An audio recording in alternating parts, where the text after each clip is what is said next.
Dear God, today as this session opens, we pray that your presence will be before us and everyone who serves in the decision-making process for our city. We pray for direction which will lead our city to be strong and unified. May we continue the legacy of our founders. May we be granted this day the wisdom to make decisions which will be for the good of our city. We also pray for your special blessing on all those who are working to transform our city and make it a better place to live and work. Amen. Amen. Please honor our nation's flag.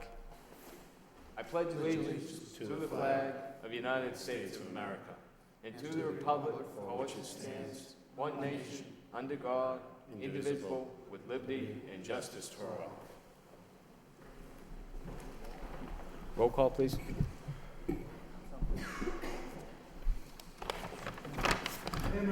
Here. Here.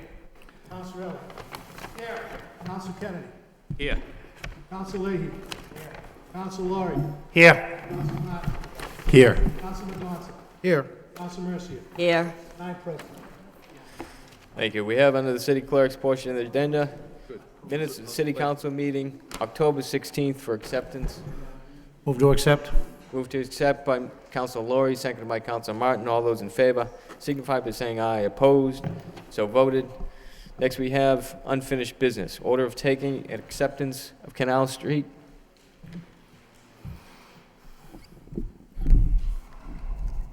Motion to waive the full reading by Council Martin, seconded by Councilman Donser. All those in favor signify by saying aye. Opposed? So voted. Reading by title in City Council order. Order of taking and acceptance of Canal Street to take by eminent domain and fee certain parcels of land in the city of Lowell for municipal purposes, to wit, the layout and acceptance of Canal Street and other municipal purposes associated therewith. Entertain a motion to accept and place on file, as the matter has already remained in the clerk's office for 7 days, by Councilman Mendonça, seconded by Councilor Noon. All those in favor signify by saying aye. Opposed? So voted. Next, we have under City Manager, communication from City Manager, responses to City Council motions and requests. Any discussion? Councilor Mercia. Thank you, Mr. Mayor. Last week I made a motion to see if we could have the traffic engineer look into some additional spaces for parking on Dublin Street, and we did get a response from the traffic engineer, Eric Eby, and he did research the existing ordinance, and he revisited the site, and it seems that he will take down the signs that are there that are a little bit misleading and put up the appropriate signs like no parking here to corner and no parking to block the driveway of the exit to get out of the senior center spot. But they will honor about 6 spaces for the senior center, so that's a good thing, and I just wanted to thank you, Mr. Manager. Thanks. Thank you, Council. Any further discussion? Councilor Kennedy. Thank you, Mr. Mayor. Through you to the city manager. Mr. Manager, in you've got a response regarding the acreage for the solar panels up at the landfill. And the information that you provided is what I requested, but it occurred to me that maybe the question that I should have asked is, although they are occupying just 5.3 acres, what do they have control over under that arrangement? Do they have control over the whole 42, or is it just a certain portion of the landfill, or? Just that portion where the solar arrays are. So we would be available to, if there was some other use that we could make of the other portions, we could do that. Okay, thanks. Any further discussions on the communications? Entertain a motion to accept and place on file by Councilor Martin, seconded by Councilor Laurie. All those in favor signify by saying aye. Opposed? So voted. Next, we have a vote to approve the memorandum of understanding for the inspector unit for July 1st, 2010 through June 30th, 2012. Motion to waive the full reading by Councilor Martin, seconded by Councilor Laurie. All those in favor signify by saying aye. Opposed? So voted. Reading by title. In City Council vote, authorizing the City Council to ratify and approve the execution by the City Manager of the memorandum of understanding between the City of Lowell and MVEA Inspectors Unit covering the period July 1st, 2010 through June 30th, 2012. Any discussion? Yes. Councilor Mercia. Thank you, Mr. Mayor. Through you to the city manager. Mr. Manager, this memorandum of understanding seems to me that there's no salary increase for the 2 years of July 1st, 2010 to June 30th, 2012. And what are we doing? Voting to accept that? So as of June 30th, 2012, that you didn't enter into any further agreement? We're in new negotiations. This keeps them in line with the other unions that we have. These contracts expire June 30th. We were able to reach this agreement, and now we're in new negotiations with the inspectors unit. But like the other unions that we've brought forward to the council over the last year or so, they've done in fiscal years 11 and 12, there was a 0% increase, and then some language changes here. You can see that the only really change here is that they've agreed to a direct deposit right. as of July 1st. Yes, that's right. Am I led to believe that they got no step increases as well, or did some of them get step increases? Counselor, I'd have to go back and look and see at that particular contract if the solicitor might know. I don't believe there are any step increases in that contract, but I don't believe there are either. We can double check that. All right, thank you. again, it's basically, essentially with all of our units, if they have step increases, they're still eligible for step, and they would likely still be eligible for step increases, but it's the cost of living, the adjustment to the schedule, is 0% for those 2 years. Is this the last of the unions now that we're up to par with the current June 30th, 2012? Is this the? I believe we have a couple of more that we're still trying to work out some details with. All right, thank you. Any further?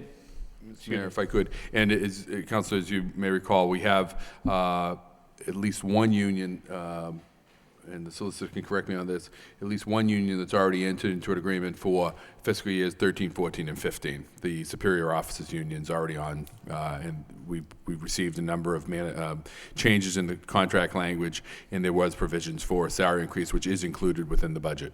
But we made substantial changes in the contract that were very beneficial to the city. Mm-hmm. Thank you. Any further discussion on the vote? Councilor Leahy.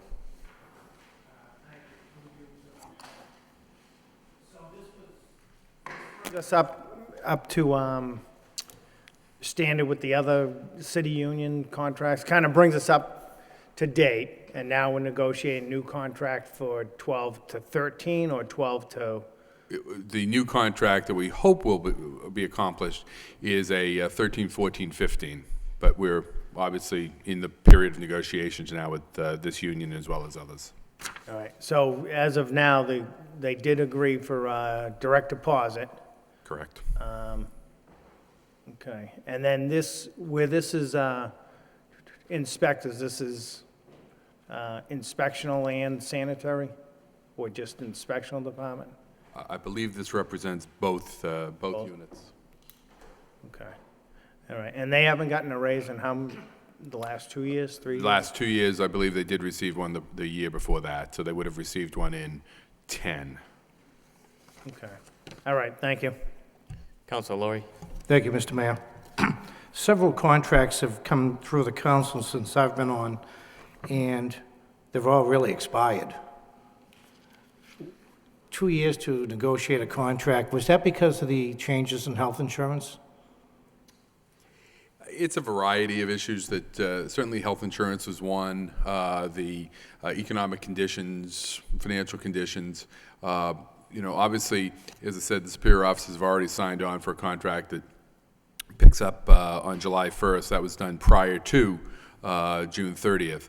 That's our preference, is to get them done at that time, but we're negotiating with, I believe it's 14 different units right now. We're trying to, schedule meetings and have the discussions and negotiations, and so. It's just thought after 2 years, we're coming to approve the contracts. They've been expired, and the question I have, and there are always no rate increase in the economy, I'm sure played into that, and the health insurance was changing. Right. And basically, that was my question. We won't be seeing this over the next couple of years, negotiating or approving contracts 6 months after. No, I think we're hoping to, with the unions, we're hoping to wrap up the negotiations for for this year and subsequent years, hopefully within the next 3 to 4 months. I would hope. Some may drag on a little bit longer, but That's what that was my assumption. I've only been here 10 months, but I'm seeing these come through pretty consistently, and then maybe another contract that's up to date. And I was just, when you look at the contract, it is very beneficial to the city, 0% zero, and then the health insurance. So it appeared both sides was working very hard to keep the costs down. correct. Thank you. Thank you. Councilman Donza. Move approval? Move for approval by Councilman Donza, seconded by Councilor Lori. Any further discussion? Roll call, please. Mayor Murphy. Yes. Counselor Nguyen. Yes. Counselor Elliott. Yes. Counselor Kennedy. Yes. Counselor Leahy. Yes. Counselor Lori. Yes. Counselor Martin. Yes. Counselor Madonza. Yes. Counselor Mercia. Yes. 9 yeas. Thank you. Next, we have a vote to execute the crosswalk easement to UMass Lowell within Broadway. Motion to waive the full reading by Councilor Mercia, seconded by Councilor Noon. All those in favor signify by saying aye. Opposed, so voted. Reading by title. In City Council vote authorizing the city manager to execute a crosswalk easement to the University of Massachusetts at Lowell or its successors located within Broadway right-of-way in the city of Lowell. What's the wish of the council? Councilor Mercia. Thank you, Mr. Mayor. I'd just like to speak about this issue here. I have no problem with supporting this whatsoever, absolutely not.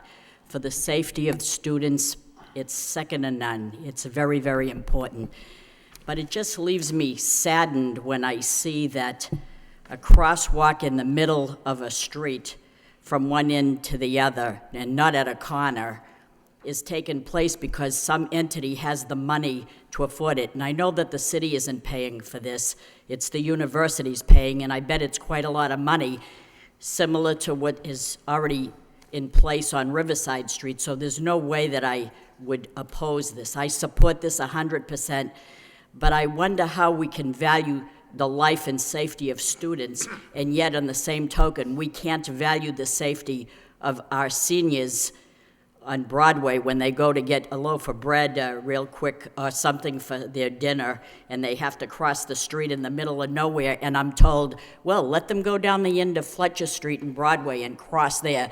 Yes, I know, these people probably with their arthritis and gout and everything else probably should have to walk 50 yards down the street. It's not like they're young and vibrant where they need the exercise, but the fact remains that tonight we're going to approve of something that our seniors can't have.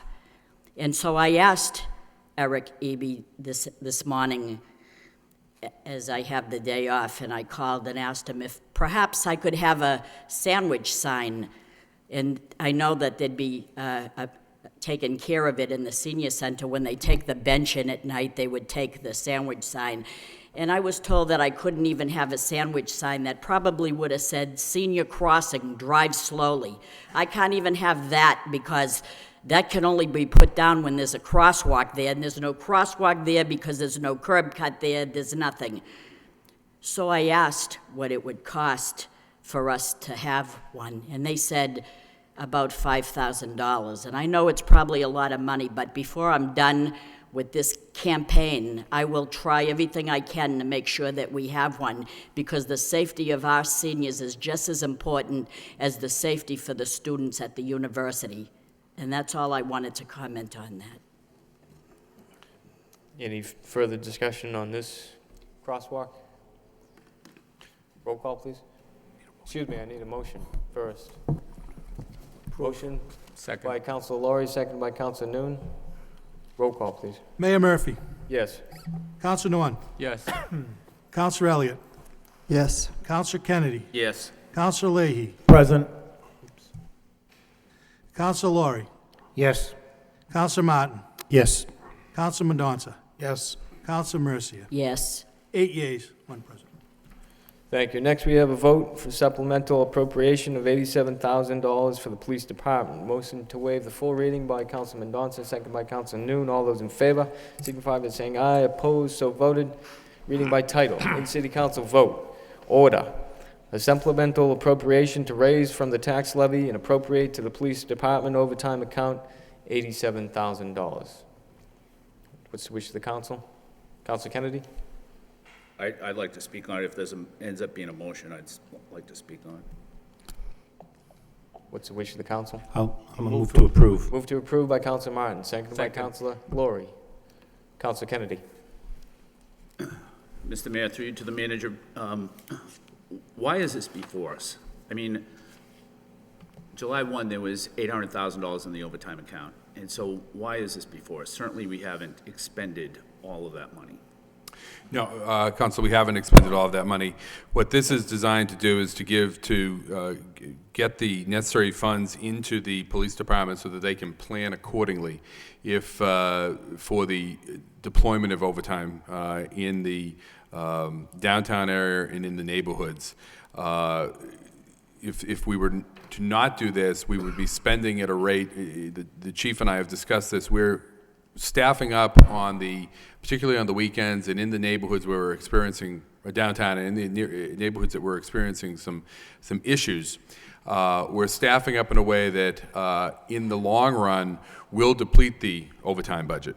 And rather than, and obviously that's going to be problematic at the end of the year, and we won't necessarily have funding available to put into that. So in this way, I can continue to support the deployment of the personnel in a way that addresses the public safety needs that we see out there. Didn't we, at the end of the fiscal year, didn't we have money left over in other departments? We did have money left over in a number of other departments, but that money is not available to be utilized because it hasn't been closed out yet by the Department of Revenue. I understand that. However, it makes sense to me that if we had money left over at the end of the last fiscal year, that the same would be true at the end of this fiscal year. And so there would be money elsewhere in the budget that could be transferred into police overtime if it was required in the fourth quarter. At this time, there isn't any money in any other accounts that we see that's available. As you recall, we went through a very arduous budgetary process this year, and we were holding to the zero tax increase that we had set forth, and obviously the council supports. We believe this can still be done in that way, yet at the same time, that still can occur with this $87,000, but at the same time, it will give the police department the resources to address the issues that I think we've all seen and all have talked about at various meetings. The police department budget is the second largest budget in the city budget. That's correct. There are positions in the budget, my recollection is, for additional police officers, and those positions remain vacant.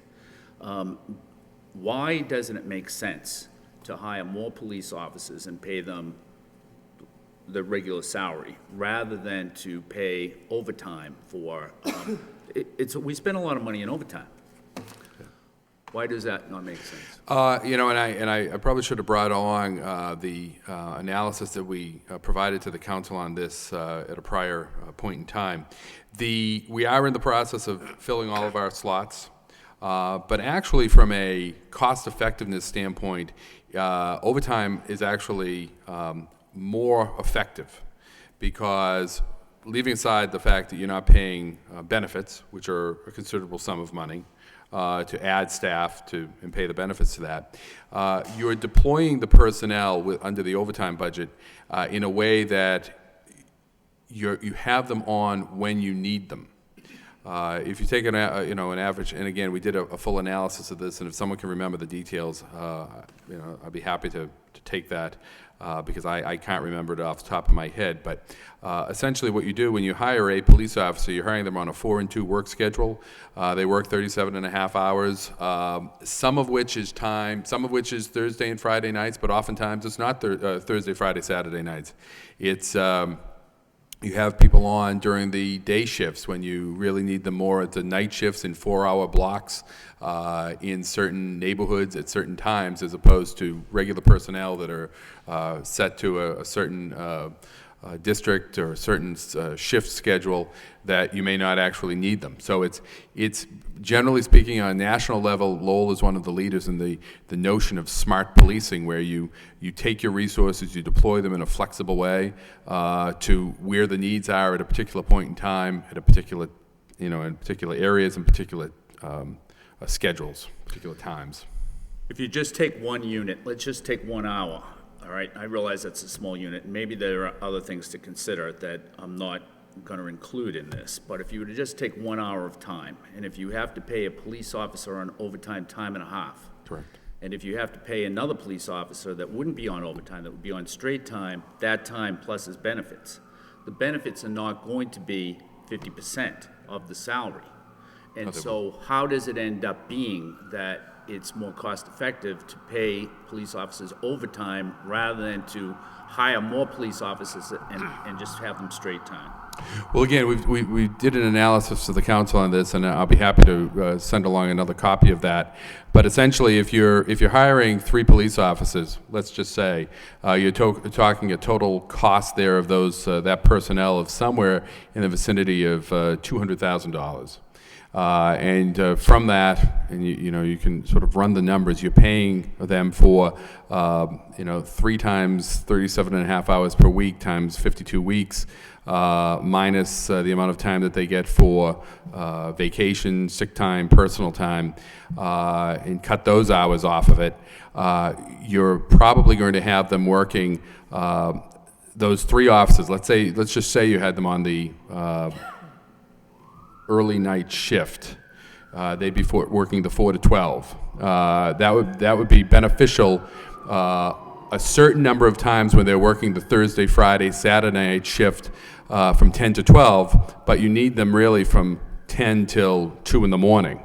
So you don't have that additional coverage those nights. And if they're not working those Thursday, Friday, Saturday night, I mean, they'll probably be working one of those because they work a 4 and 2. So maybe they're off Thursday and Friday night, but they're working the Saturday night from 10 to 12. But you're not getting the benefit of their presence on the Thursday and Friday night that week. The following week, you'll get them on the Thursday night, but you won't get them on the Friday and Saturday. It's essentially working like that. That same $200,000, though, can pay for a substantial amount of 4-hour blocks at overtime rate on Thursday, Friday, Saturday night in the downtown area. Yes. Or they could use, you could use them if there's a particular information that we have based upon the intelligence that we have out there that there's an event about to occur in one of the neighborhoods or additional patrols. We want to put foot patrols out at certain times in certain neighborhoods when something is brewing. Then we can do that. Again, on those 4-hour blocks or 6 hours or 8 hours, whatever the case may be, on that particular day or night and at those particular times versus the straight shifts that you would otherwise have. And, the chief or the deputies can certainly chime in here if they want to add anything that I'm missing. Yeah, let me just add this. I mean, the example I just gave was just for 1 hour of time, and so maybe that isn't good when you consider the whole department, or maybe that doesn't hold when you consider the whole department, and that you need 4-hour periods of time for the downtown. But when you consider the whole budget, there are other areas where, and other times, and other places where police officers are receiving overtime, and if there were more officers, then you maybe wouldn't need overtime then. And then, instead of spending $800,000 in overtime a year, there maybe could be a smaller amount of money that would be spent on overtime, but you'd still have the coverage that you're looking for downtown in the late night. And let me just add that I'm a little bit concerned because back in May, I believe it was May, when the police department came in here looking for a transfer of $160,000 and was 9-0 vote to give them that, and it was stated that it was going to be for downtown in the late nights. After it all shook out, that money was transferred within the department, and only a small amount of that money ended up going towards police overtime in the downtown area. And a lot of it went to overtime for dispatches and for other things that So it was not focused, that transfer was not focused on downtown, just a small amount of it went there. That's correct, and there were, and I believe when we presented at that time, we did talk about a number of the different, I know it was portrayed as the downtown, but there were a number of different overtime issues that we had for training, for dispatcher coverage, and the like, you're correct. Okay. That's it. Council Lowry. Thank you, Mr. Mayor. I don't have the budget in front of me, but I concur with Councilor Kennedy. There were some vacant positions open on the police department in the budget. We fund it. What I'm afraid of, and I'm going to support this, I don't want to be paying overtime and leave those vacancies vacant for the year. I hope we do fill them. The more police on the street, the better. You know, I go to the neighborhood meetings, I know you do, and many of the councilors do here, and I keep hearing we're down 30 police officers. You know, those were the days, I think it was Janet Reno, if I'm mistaken, who added a lot of money into the police forces, and we were able to beef it up, and those federal funds are now gone. And it's very hard for any municipal government, any town or city, to find that kind of money. But, you know, I support this, but I do hope those vacancies are filled during the current year, and we do get those officers on the street. And that was my concern, that we're going to use the overtime in lieu of filling those spots. But if that's the case, and before I leave, I just want to, we're talking about the police budget, and a little point of personal privilege. And last summer, last May, I put in a motion to ask the police department to put the police in the parks this year. And they put the resource officer in the parks during the summer with the kids. I didn't hear of one incident. I don't know if anyone in this, on this council heard of any incidents in the parks this summer. And I just want to congratulate the officer who was involved. I don't have his name in front of me, but the police department did do a great job. We went the entire summer with an increased budget in the parks with the camps. And the police, I know, took over part of the training with the lifeguards and park instructors. We didn't have an incident. So with that, just let's fill those positions. Mr. Manager. Mr. Mayor, if I could, to the councilor, we are filling those positions. We have, how many, Chief, how many do we have in the academy right now? The situation in the police department, one thing I've recognized since I've been superintendent, and actually long before I was superintendent, is that we never are at full staffing. When we hired the young men and women who are currently in our police academy, which will graduate on November 15th, we came to full staffing, which is about 231 personnel, sworn personnel. A week later, an officer retired. Since that time, since June, we've had a number of officers leave the department, resign, and now these openings exist, and they will be filled for the next police academy, which will run June of next year. We utilize one police academy, the Lowell Police Academy. We don't send our officers to academies in Boylston or at the MBTA in Boston. We utilize the Lowell Police Academy because that is our academy, and we train our officers. We hire officers at one cycle each year and send all those officers, along with many others from many other police departments, to that one academy. So that's the one we focus on. When we staff our shifts, we have an equal representation of officers on the groups that exist on the 3 shifts. So if we look at the evening shift, the early night shift, the vast majority, that shift has the most staffing. The most officers who are working work early nights. But they're equally distributed across the days of the week. It's not like we don't have the flexibility of assigning officers on Thursday, Friday, and Saturday on Sunday nights or Wednesday, because they work a 4 and 2 schedule. That's contractual. We have no choice in that matter. But we staff that shift with more officers than any shift. The second shift that's staffed the most is the day shift. And then the third shift, or the overnight shift, has the least amount of staffing because that's the least busy shift. However, when the shift begins, it is quite busy, obviously, and it tapers off, particularly during the week it tapers off early, but on a weekend it tapers off much later, 3, 4 o'clock in the morning. So by utilizing these offices with overtime on an overlap, so to speak, but at the time when the shift is changing, which could be 11:30 or 12:30, depending upon your assignment. We have extra personnel on the street in downtown Lowell, and what we're asking to do with this transfer is to increase that appropriation to allow for officers to be assigned to downtown on Thursday nights, which we haven't been doing because of the fact that we only had the $100,000 initially, and that only allowed us to do 4 hours on Friday nights and 4 hours on Saturday nights. Now we're going to increase our personnel in downtown on Thursday nights. We're going to add 3 officers on Thursday nights for that 4-hour swing shift, and we're going to do 5 hours on Friday night and 6 hours on Saturday night with extra officers on duty. And that is because we've seen an increase in the assaults that have taken place in downtown as a result of the activity at the liquor establishments. Now, we've had this discussion many times before, and a long-term strategy that we need to put in place, once again, is to deal with the issue of the downtown establishments. And quite honestly, we've had no major brawls in downtown. We've had no really, truly significant incidents. Something like that recently occurred in Boston in the financial district was a tragedy.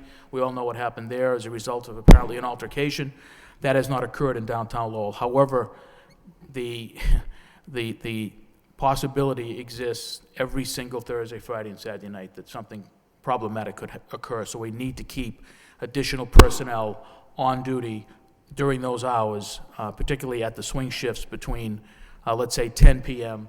and 3 a.m. or 11 p.m. and 3 a.m. That 4-hour block is very necessary to have extra people on downtown. And then, of course, now we're dealing with the issues in the neighborhoods. You're well aware of what's happened there. We've been putting extra personnel on patrols in the neighborhoods, and we've had a positive impact. We're going to have a public safety subcommittee meeting in November. We'll explain exactly what we've done, but we've had an impact. At least the last few weekends have been very quiet, but because we do have extra officers patrolling in the neighborhoods that have been problematic, which we have identified through our analysis that we do on a weekly basis. Thank you. First, we'll get to the councilors and Thank Councilor you. Mercia. Thank you, Mr. Mayor. Through you to the chief.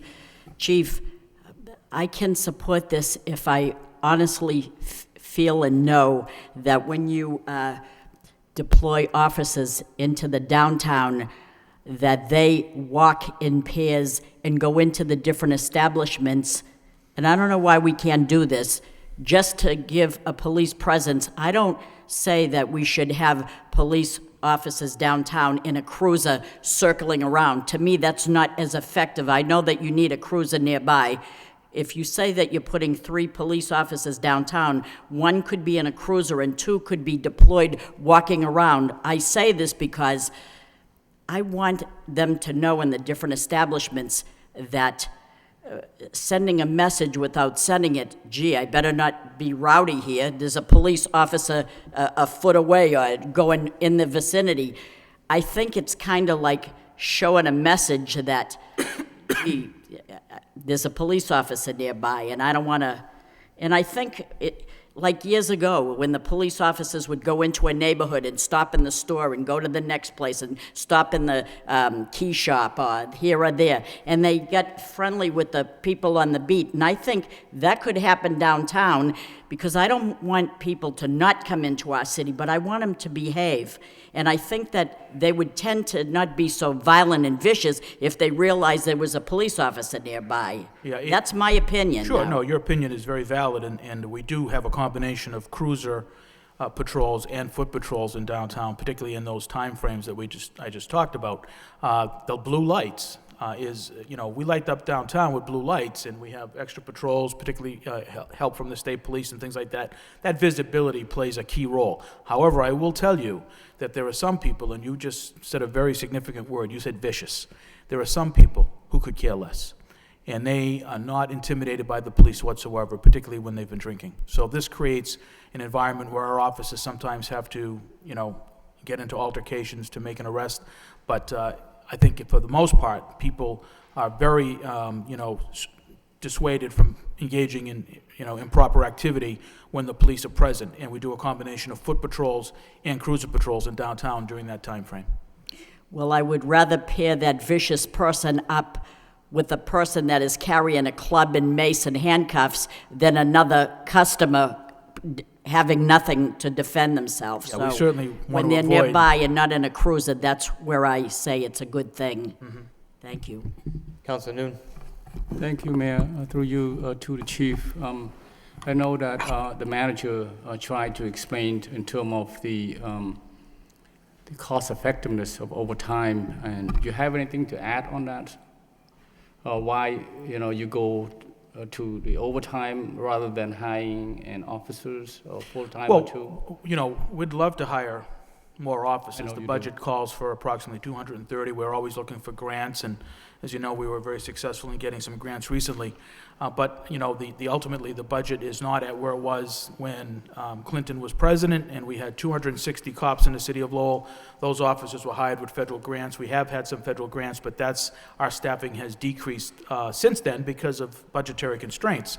So we have officers who are deployed in various assignments throughout the city. Every one of them does a very significant job. I think that the personnel that when we have vacancies, we're always ready to hire extra people when the next academy begins, which will be next June, and I hope that all of you can be at the Police Academy graduation on November 15th. We'd love to see you there at the Lowell Memorial Auditorium. But in addition to that, the overtime, because of the fact that our shifts are equally distributed offices amongst the 7 days of the week, we don't, a Monday night or a Tuesday night certainly is not as active as a Thursday, Friday, or Saturday night when we need to deploy extra officers into the city. And the only way to really do that is we don't have the capability to have people work a 5-day week with, let's say, Monday and Tuesday off. We need extra personnel on those Thursday, Friday, and Saturday nights. The community policing is still happening in the community now in terms of the foot patrol, right? Oh, yes, yeah. We have officers on bicycles, on foot. We have officers, obviously, in police cars. We've tried to increase the visibility of downtown and other neighborhoods by adding, where we used to have one two-man car or two-officer car, we've now created two one-officer cars in that particular neighborhood. So, for example, where we used to have a car 8, which would patrol in downtown, we now, on the evening shift, have a car 8 Alpha and an 8 Bravo. So instead of having two officers in one cruiser, we have one officer in each cruiser, and that allows them to give more visibility and presence in the downtown area and other neighborhoods as well. Thank you, Chief. I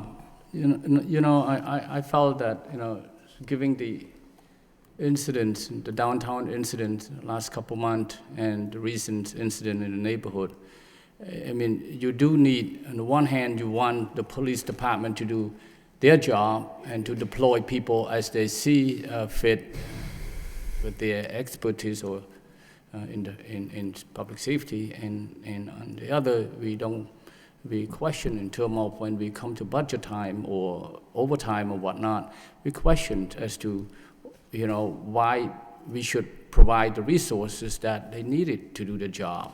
So I think it's important that we not just talking about more police officers or more safety in the community, but we need to provide resources. If that be overtime or whatnot, we as a council, and I know the people want safety in their home. So therefore, I think this is appropriate and that we should all support this. Thank you, Mr. Mayor. Councilor Lori. Thank you, Mr. Mayor. I think the chief answered my questions. When I was looking at the budget and the vacancies within the police department, I was looking at it from a June to May standard. And listening to the chief, you hire the police according to the police academy in Lowell. And that's understandable. I think that's still Officer Fleming running it, and that's understandable that you would want to hire and send the people there. So that's fine. That answers my question. The overtime, again, we've had some instances in the neighborhoods, and I know the cost of investigations, court time, and things like that will be going up. We're talking about downtown. Are we going to revisit I think it was April or February, we had a public hearing here with the License Commission on downtown. Are we going to revisit those issues again this year? Mr. Mayor, we are transmitting, in fact, the solicitor and I had a meeting today on this. We're transmitting the rules and regulations back to the License Commission to have them revisit those, and we're hopeful that, obviously the superintendent will be involved in any of those meetings where they discuss those. And we're hoping that we have some success in having many of those adopted, if not all of them adopted within the next couple of months. That's good. I'd like to find some common ground between the city, the police department, the club owners downtown, and of course, the residents downtown. And as long as we're moving in that direction, I'm satisfied. Thank you. Councilman Mendonça. Through the mayor to the manager, whoever can answer it. I've heard comments that there have been vacancies from the budget, so I assume that's money we're not spending. So there should be funds in the permanent salaries that could be transferred into the overtime account. Would that be correct? I believe we only, if I may, Mr. Mayor, I believe we only fund those at the, for instance, if you look at the vacant positions in the budget, that's why I have the budget now in front of me, we fund those at $40,000, which I believe is just the 8 months worth of salary when they come out of the academy, and then they, so once they come out of the academy, the money will be there for that. There will be some other vacancies that have come up, and there's that money there, but I think it's important to point out that the idea behind this overtime, this amount of money we're putting into overtime, is dedicated specifically to that. The remaining money, there's actually only $700,000 in the overtime budget that was approved under this budget because we reduced it by $100,000. But we also reduced, if you recall, we reduced the comp time line by $50,000. So actually, they're only working on $650,000 as opposed to last year when they were working on, I believe it was $600,000 between overtime and comp time. Plus, we added the appropriation last year for additional overtime money into the budget. So effectively, they're working off the same overtime now that they worked off of last year, so there's that. The other point that I was going to make that was brought up is this money is dedicated specifically for this reason. Councilor Kennedy had a very good question as to why were we putting money into this now? Why wouldn't we just wait? At least that was my understanding of the question, and fill it in as needed. But we want to plan accordingly about the deployment of this personnel at need times, as I think I explained. The remaining overtime that we have there is there to fill shifts of vacant officers that have retired that we had not anticipated, or we don't yet have people in the academy, so that we still have coverage for those. But we want to get those filled as quickly as possible through lateral transfers, or again, putting more people into the academy come June. All right. But still, other than the ones we're filling from people in the academy, there are vacancies that will generate surplus in the salary accounts.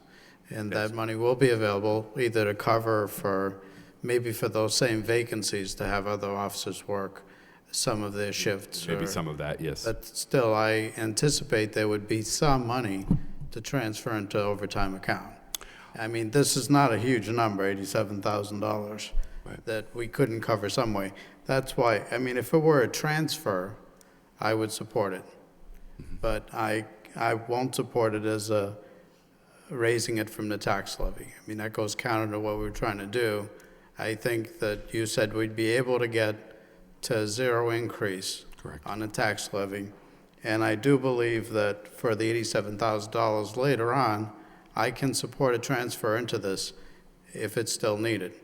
I requested information from the auditor this afternoon, and not including, I think, the last payroll run, there's $479,000 in the overtime account. So there's still a considerable sum of money. We're not at risk of running out of that money at the current rate until about 6 months from now at the earliest. So I think we can find the money then to fill this gap, and we could plan accordingly. And there are other parts in the budget which should produce a surplus that could fill this gap. So at this time, I would rather see a transfer requested, not a levy increase. Thank you. Councilor Kennedy. Thank you, Mr. Mayor. Let me just say that just to be clear, sometimes we're calling this a transfer, and it isn't a transfer. This is a supplemental appropriation. So it's really what this is a little miniature supplemental budget is kind of what it is. And I noticed that as the dialogue's gone on, that you secured a copy of the budget, so I'm assuming that you looked at the vacant positions under the police, but maybe you didn't, maybe you were looking at something else. But I think if you look at that, I think there were maybe 10 positions that were funded, and I think that Councilman Johnson makes an excellent point, and it's kind of my thinking as well, is that if we're not going to fill those 10 positions, then there's plenty of money within the budget that could be transferred if it was required. And I think there's 10, so that's a lot of money. Even at 40 grand or 47 or whatever it was that they're each funded for, that's a good amount of money. Well, I should note that the vacancies that we have are being filled, though. They're being filled by people in the academy, that are currently in the academy, and we are always looking for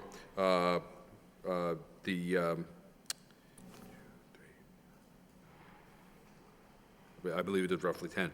And we have people in the academy, and we're also looking for lateral transfers. Last year, we brought on 3 officers from the city of Melrose that came up, and they came in as laterals. Okay, so how many people do we have in the academy? Do we have a person in the academy for every single one of those vacant positions?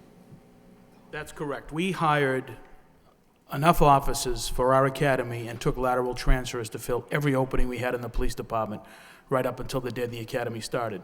And as I said, a week later, we had an officer retire, so we had 1 opening. And then that has occurred over the last several months. It's been a trickle effect. Officers have left the department for various reasons. So we do have some openings currently, and I don't know that exact number, but I would assess it's probably between 5 and 7. And do you know how many people are in the academy right now? Right now, we have 8 officers in the academy to fill those positions that were vacant. Okay. Do you know when will they graduate? They'll graduate on November 15th, but that doesn't make them full-fledged police officers yet. Then they have to engage in what is called a police training officer program, which puts them on the street with a more senior officer, and they train with that officer for several months before they can actually be on their own and be considered a full-fledged member of the organization. And so when would that be? That'll probably be in March. Yeah, I estimate March of next year. The end of March? It's hard to say, but it'll be sometime in March. Okay. I'm not exactly sure. But they are receiving compensation during that. Oh, yes, they're being paid a full salary, yes, absolutely. Councilor Lori. Thank you, Mr. Mayor. You know, we're talking about the vacancies, and I forget how many were in the budget I had seen in June, but if those cadets are in the academy now, they're really not vacancies because after November 15th, it's my understanding. Now, if we've had several officers retire, we'll have that money in the budget. Would it be possible if the chief found it, someone in another town who wanted to transfer who was academy approved? Is it likely we pick up those people occasionally too? That's what we picked up 3 from Melrose last year. Right, yeah, we have had opportunities to take lateral transfers, officers from other departments who've wanted to come to Lowell, but that's sometimes a hit-or-miss proposition. Unfortunately, one of the officers that we just hired as a lateral transfer has already left the organization and moved back to the department that he originally come from, and that was the Lawrence Police Department. So he was here for just a few months, and he's already left. But those officers who retire, instead of waiting to June, sometimes we do take the rest of the funds and take lateral transfers then. Yes, sometimes we do, Counsel, We that's keep correct. the complement up. That's right, to try to keep that- the staffing up to par, yeah. That's fine, thank you. Thank you. Any further discussion on the vote? Councilor Elliott. Thank you. Councilman Dunter actually asked one of the questions. So we've spent, there's $479,000 left, Madam Auditor, on overtime. So we're 4 months through the year, we're spending approximately $57,000 a month on overtime. Right? Madam Auditor. Right. Okay. It's not consistent. It depends on the need, so you really can't go by month. Okay. So could I also follow up on a question? What figure did we send down to the Department of Revenue for free cash? We don't have any free cash currently. what was sent down to DOR for last fiscal year. Has that been certified yet? For 12, no. No. What, Last fiscal year, it was approximately 2 million. $2 million. Okay. So, do you know how much of that, that dollar amount was from any police overtime, any excess in any of the accounts? I'd have to do the analysis. I don't know off the top of my The head. second largest budget line item, is it, do you have any idea what it would be? I'd have to look it up. I don't know it off the top of my head. Okay. I recall, Counselor, that last year, of that money that was appropriated at the end of the fiscal year, I think we had about $35,000 to $40,000 that we did not utilize in overtime money. So my point is there was $2 million,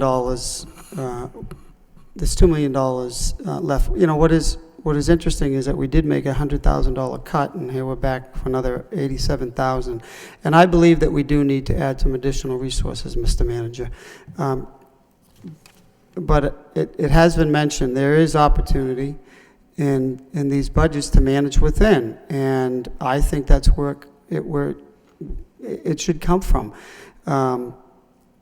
Can you tell me what is left in your contingency, the manager's contingency account?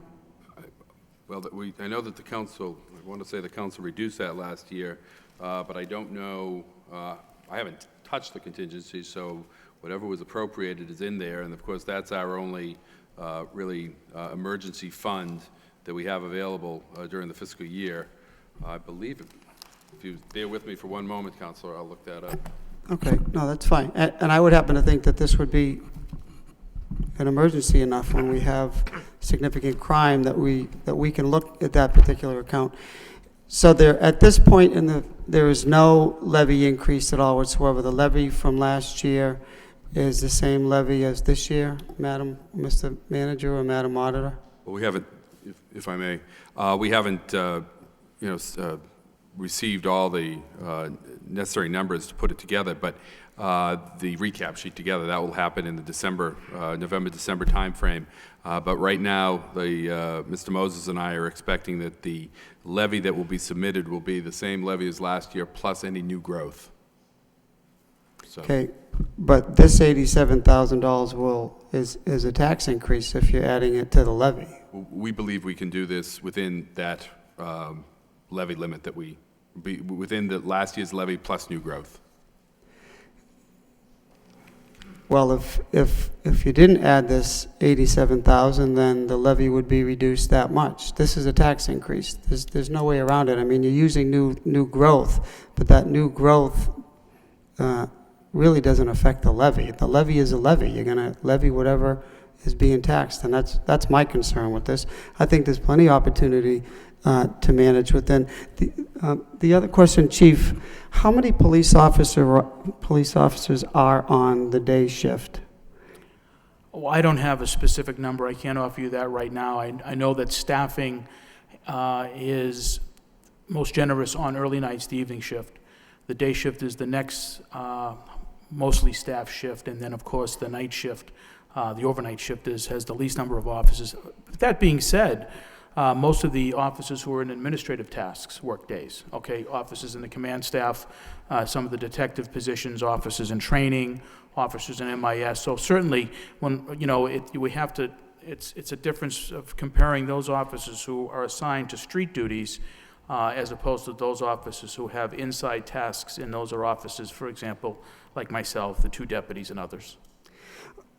Okay, thank you. But doesn't it make sense if you've identified where the problems are, doesn't it make sense to put every available resource on that second and early shift in order to address these problems? I mean, Well, yeah. I don't know, you didn't tell me, so I don't know how many officers are on either of those shifts, but it would make sense that we load that second shift and even the early shift in order to have ample officers. And I'm sure you'll still have to supplant or, provide some additional overtime. It just seems that we know where the problem is. You've identified it.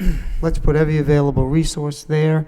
Mhm. And, I know you need some officers during the day, but it seems it would make a lot of sense to, Well, again, the officers who work street patrol duties, most of those officers work on the evening shift, and then the day shift is the second mostly staff shift, and then, as I said, the overnight shift has the fewer officers. But a lot of officers who work days, for example, in family services, in our detective units, those detectives and those officers work a lot on the day shift because that's when they're needed, that's when they conduct investigations, that's when they deal with the issues that, they're concerned with.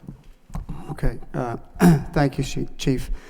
Again, I believe, I've advocated that we have to have more police officers, which we did in the last budget. I understand there is a problem, there's a significant problem with crime in the downtown and some of the neighborhoods. But in a $300 million budget, we're only, barely a quarter, we barely get through the first quarter, coming back for $87,000, when there's clearly areas in the budget where it can be transferred would make more sense. So I'd like to make that in the form of a substitute motion, that an additional $87,000 be identified either in the police budget or in other budgets, including the contingency. And I'd like to make that form of a substitute motion and make that transfer to the overtime account. Second. Motion by Councilor Elliott, seconded by Councilor Kennedy. Councilor Martin. Thank you, Mr. Mayor. A couple things I think, we need to keep our eye on the ball here. One is, I think the downtown problems and the overnight problems, although they haven't been major incidents, continue to be a stress on the budget.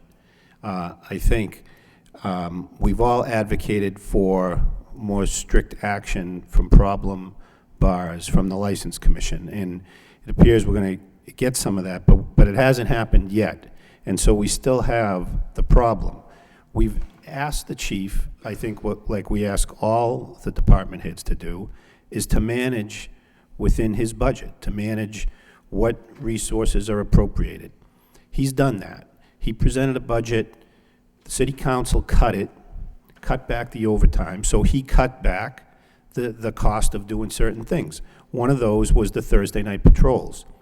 Now the chief is back. He thinks the Thursday night situation is worsening and would like some of the resources we have on Friday and Saturday to also be deployed on Thursday. That's part of the increase that's asked for here. The second is issues in certain neighborhoods, which are no stranger to all of us. So, and that's been asked to be appropriated to address as well. I think those are objective, legitimate needs that have arisen since the original budget was adopted.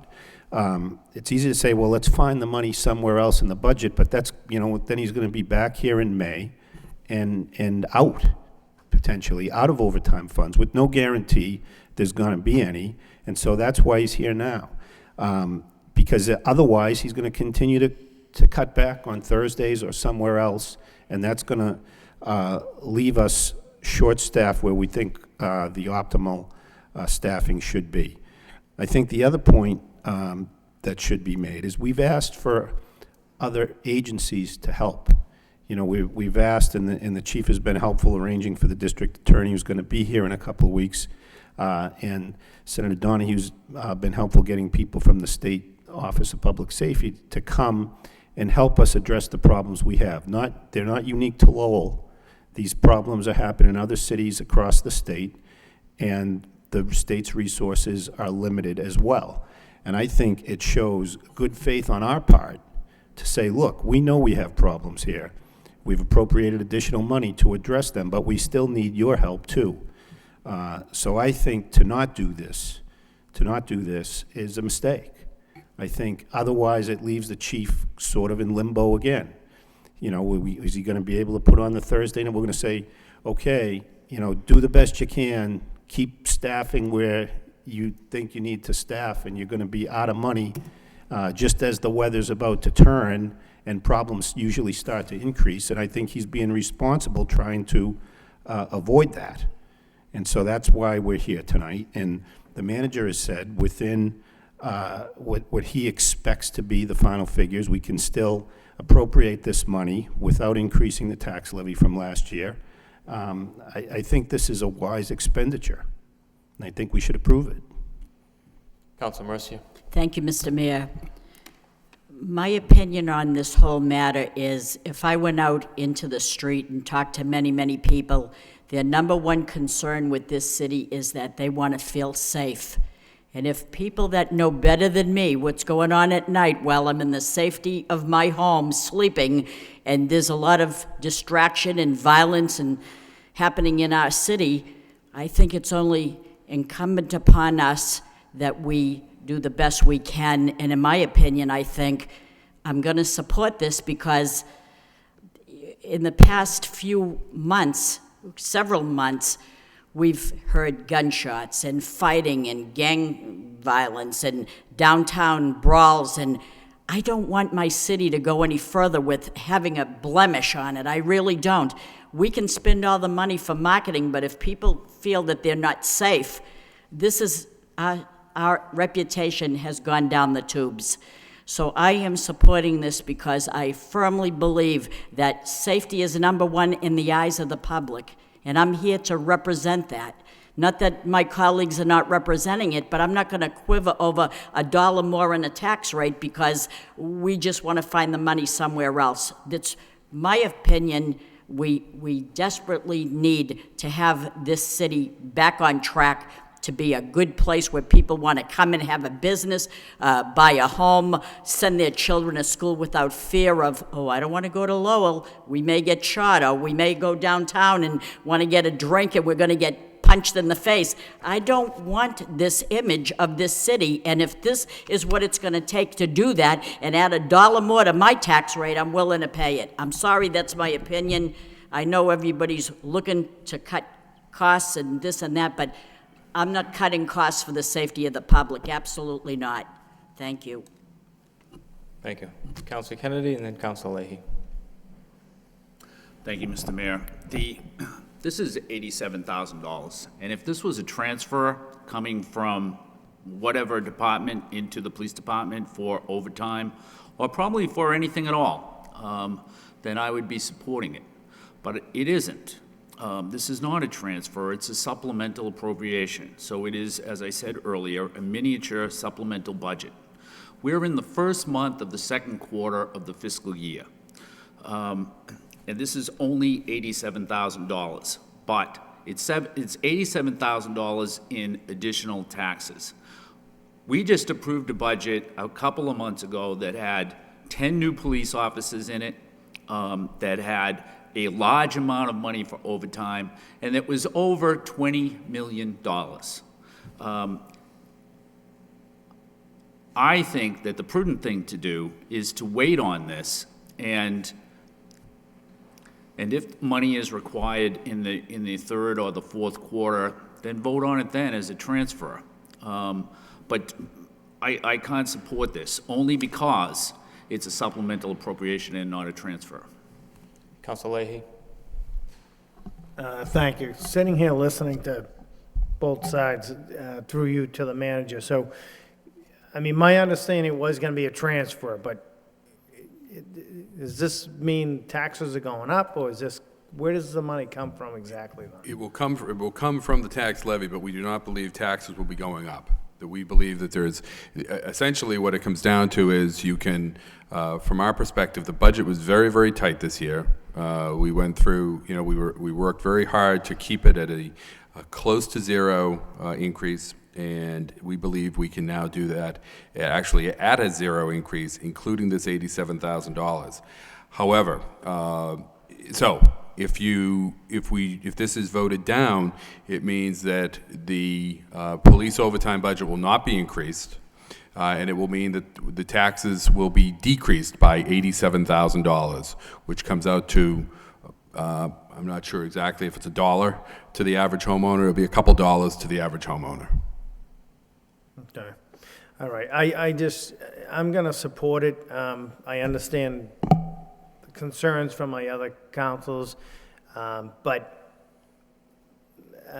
this morning having breakfast at a local diner, speaking to somebody that came into town from Wilmington and kind of made a remark, as Councilor Mercia said, we've got to do away with that image. We trust that the police department under the superintendent is doing all that they can and that in being aggressive.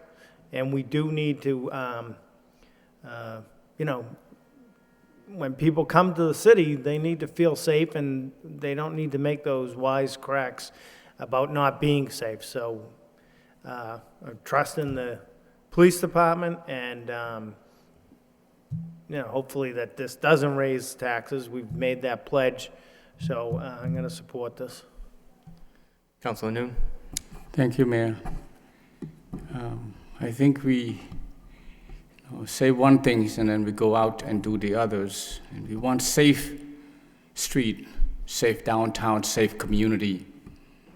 And yet we quarrel about, like Councilor Mercia said, $1 increase or $1 less, whatever. The community, it'll be the Belvedere, the Pentuckville, the Centerville, every part of the community concerned about safety for their family. And when you want the police department to go do their job, and they come back and tell you that with all this overtime, I need help. And we say, you know what, sorry, go find somewhere else in your budget or the city budget. That's not right. That absolutely is not right. We talk about proactive. Just yesterday, Mayor, you were there and the chief was there. The partnership with all these various agencies in combating domestic violence, the Glean, the district attorney office was there, Jerry Leone, so did a lot of other people, the sheriff, the alternative house. That's how you combat crime and safety and domestic violence in our community, the partnership. And we ourselves, we don't do it, we don't invest money in it, and then we tell other people to help us, they're going to say, you know what, you're not even do it yourself, try yourself first. And we try. I have seen this police department have done that. And Jerry Leone, the DA office, praised the police department, the work they've done.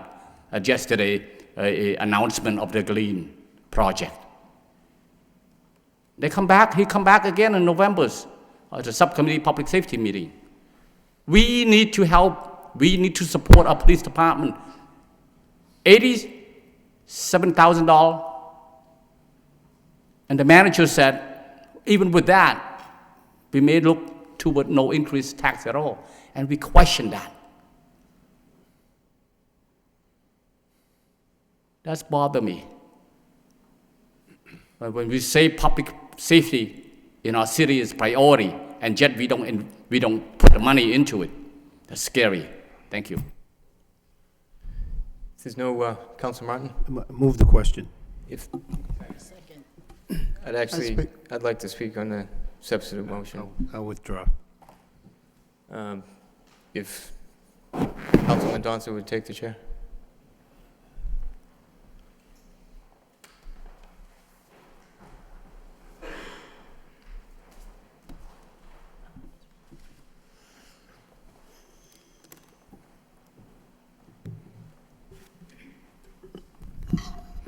Mayor Murphy.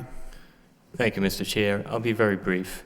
I think it's very clear why it is we would be asking for use of the overtime and how that is used and more effectively used to address the problems in certain areas at certain times. I think we've talked about that at a number of different meetings, and so that should be clear. But I think the other question is the timing of this supplemental appropriation. And what this means, I think, is that the chief, the superintendent, has the ability to actually plan for the rest of the year his use of the budget. If he didn't have these resources now, he wouldn't be able to effectively address the problems that are out there now. You know, coming in, later in the spring when all the money has run out of the overtime budget is not a way, I think, to put together a budget. We've already seen a cut during budget time. potentially, talk of not approving this.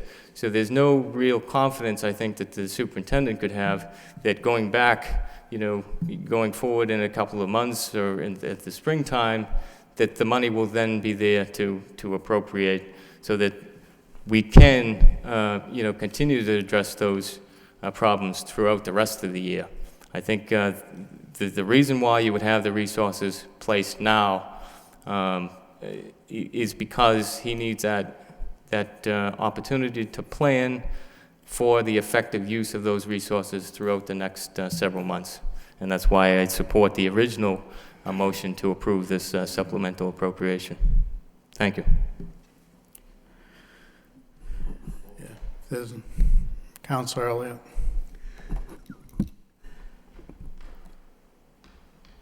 Now, 1 week,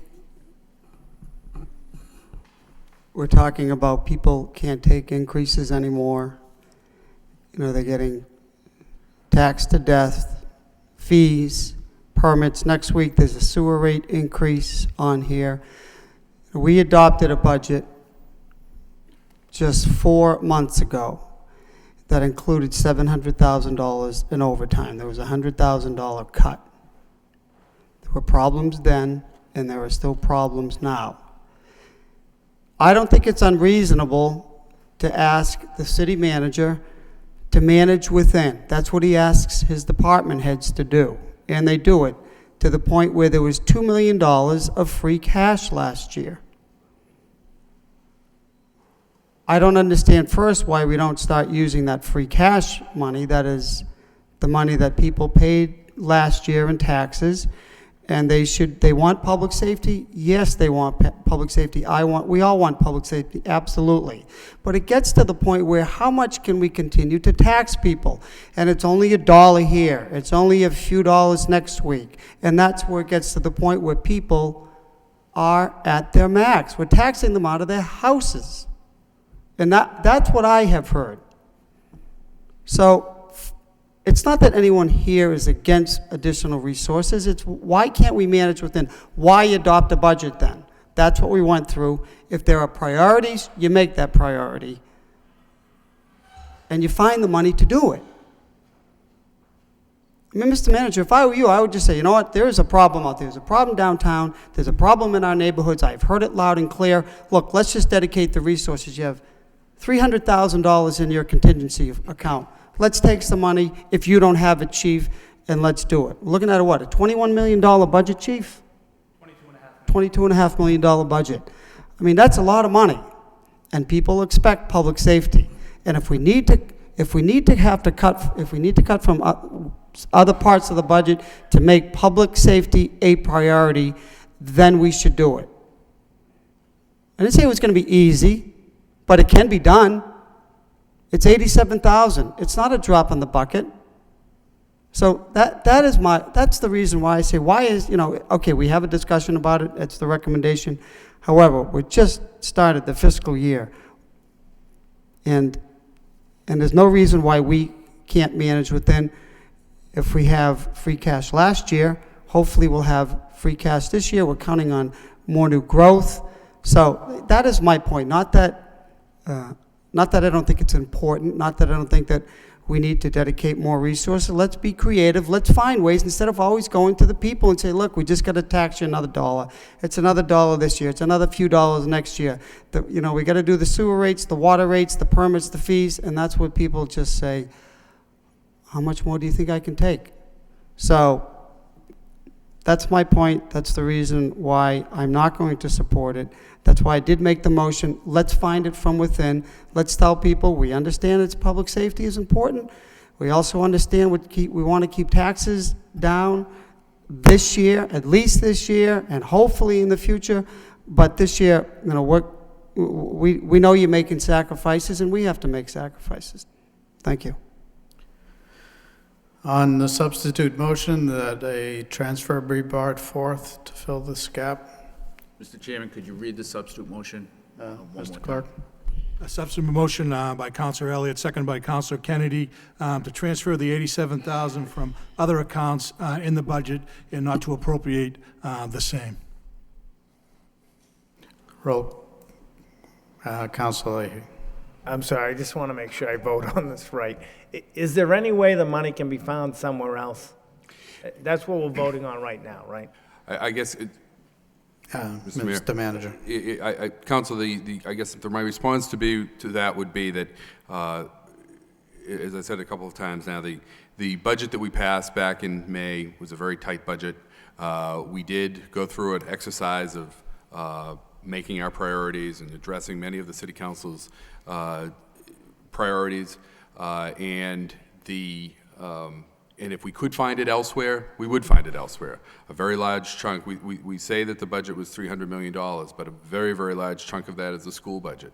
There are a number of fixed cost items that are very large chunks. We have the fire department, we have the police department budget itself that takes up a big chunk of that money. There's the other services that we have. Each and every week we come into the council meeting and there are issues that are brought up that put demands on other departments. So I would say no. If we could find it elsewhere, we would, but I think this is something we can do within this, and then we can have that money available to sustain the police department moving forward. Okay. Thank you. Roll call on the substitute motion. Mayor Murphy. No. Counselor Nguyen. No. Counselor Elliott. Yes. Counselor Kennedy. Yes. Counselor Leahy. No. Counselor Laurie. No. Counselor Martin. No. Counselor Mendonça. Yes. Counselor Mercier. No. 3 yeas, 6 nays. Motion fails. Now we're at the original motion that the $87,000 be appropriated from the tax levy. Roll call. Make a motion for that. Did we already have? Yeah, there's a motion on the floor for the acceptance. Sorry. Roll call. Mayor Murphy. Yes. Counselor Nguyen. Yes. Counselor Elliott. No. Counselor Kennedy. No. Counselor Leahy. Yes. Counselor Laurie. Yes. Counselor Martin. Yes. Counselor Mendonça. No. Counselor Mercier. Yes. 6 yeas, 3 nays. If the mayor would resume the chair.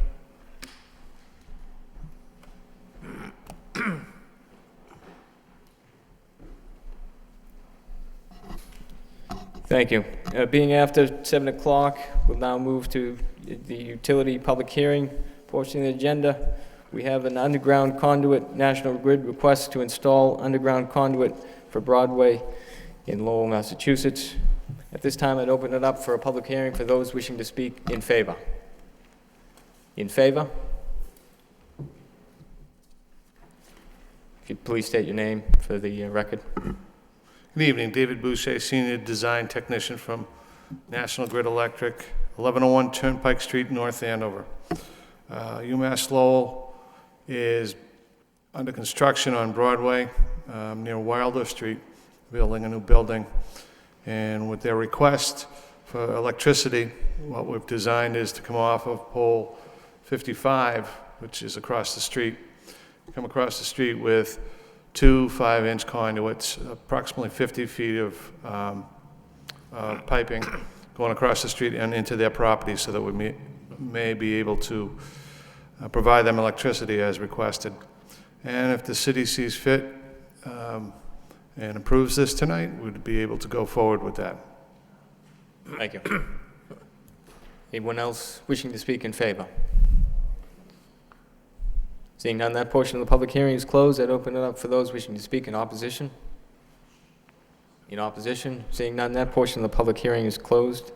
I'd entertain a motion to refer to the wire inspector for report and recommendation by Councilor Mercier, second by Councilor Mendonça. Any discussion? Councilor Laurie. I have at least one question. When is this work going to be conducted? I'm not aware of the time frame that they're going to go through with. So the one concern I have is doing underground, cutting up, this is Broadway Street, right? Yeah. We'll be cutting up Broadway Street possibly in December, January, or February. I don't know if you can even cold patch those streets at that time. And this is a situation we're having in the city. We're going to be looking down the road here tonight, someone requesting to repave a street.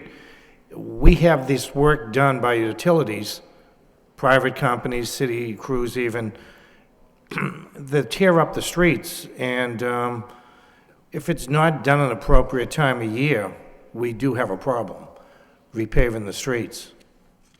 Mr. Manager? The solicitor thinks this may have something to do with the crosswalk that's being done out there. Sir, did you think this is on the new building that's, you know? What's your question? I'm sorry, didn't hear you. Is this on the new building that's going in on the south campus? Yes, Yes. going across the street into the new building they're constructing right now. The city will not allow, the city engineer will not allow the street to be dug up during the winter season. Okay, so they have to wait till spring? Yeah. That's the question, that's the only question I Okay, have. tonight would be just to approve that it'd be okay to be there. As far as construction goes, if the city says not to start yet, we certainly, they certainly won't. Could you do it before then, though? Because I think the university is hoping to open that building in the I don't know, March well, it's the timeframe. university that's gonna be asking to open it. They'll be doing the work, the customer being the university. Or the contractor. The contractor, they'll be building it for us, so. Thank you. Councilman Dunson and then Council Leahy. Well, just to clarify, according to the application in front of us, this is for the new parking garage on Broadway. They're just starting construction, not for the building or the Right, crosswalk. That's what I was, right. Parking garage, yeah. Council Leahy? So that's, Yeah, thank you. That's what I was gonna say. I thought it was for the parking garage, and then we do close the streets usually November 1st until 8, so you can't dig up the streets unless it's an emergency, and That's correct. this wouldn't be an emergency, that's correct. so. Any further discussion? All those in favor, signify by saying aye. Opposed? I just vote no. What's that? Because of my early emotion, I'm Okay, gonna vote fair no. enough. Next, we have a communication from Elizabeth Cravero, the city treasurer, presentation of the new online payment system. Mr. Manager? Mr. Mayor, the treasurer is here tonight to give the council a presentation on our online payment system. This is a new system that we've put in place. We've had online payments in the past, but we've upgraded that, and the treasurer will speak to that and bring us through, I believe, a live demo. And this is in response, I believe Councilor Elliott made this motion a couple of weeks ago asking about this, so we wanted to come in and do a presentation for the council on this, and obviously for the public at home. Well, I did bring it up because my wife couldn't pay our taxes online, so, and then we had received some complaints about it, so. We certainly want to make it It's up and running now, right? right. But Right. it's a new system, and again, we think it's one that is worth showing people. Council Leahy? I'm sorry, does she need a microphone from the table? or- Okay, No, it's for the television audience at home. oh, yeah.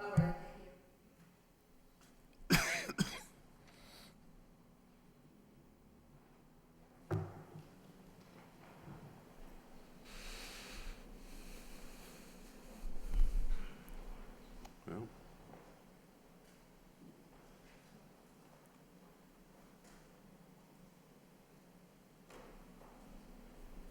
One of our goals, I know one of the goals that the council has set in the past for the administration, obviously one of our goals as well, is to try to automate more transactions for the citizens of the city, and trying to get more information online. They can do various forms for various permits and other different departments that we have, but many people do look for the ability to do the online paying. And specifically, the old system didn't work quite as well. As many communities are now upgrading as we're going through an evolutionary process, and this one is much more user-friendly and much more able to do the different types of transactions that people are looking for. Ms. Cravero? Through you, Mr. Mayor. Good evening. Tonight, we are live with our website for the city, and I'd like to show you just exactly how our customers would be able to see this and interact exactly the way that they would interact. So they would click onto our website, and as you can see over on the right-hand side, it's a to pay your bills online. There's two ways to go into it. You can go this way, or actually our IT department has got it set up so that it will actually come up here too also. Once you click on that, it will show you, you can either go in and view and pay your bill, which will do all of your bills except for your parking tickets. That's a separate module, and it will go right into the deputy collectors. And I will just click, but I cannot get into anybody's information from this site on our deputy collectors.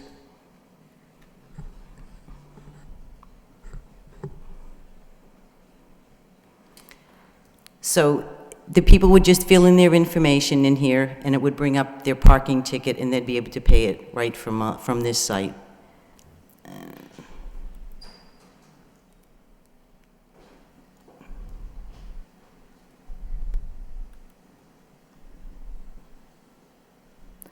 Because we are logged into a site that has secure networks, we can't back out of it, so I'm going to try to get back to our home site and go in and pay our bills.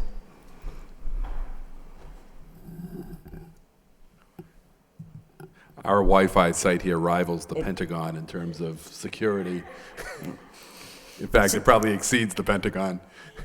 So this way you can see they can choose which bill that they want to pay. I've already spoke to Mr. Elliott, and we'll probably use his accounts as an example, so it's be easier to show. So if we click on the real estate,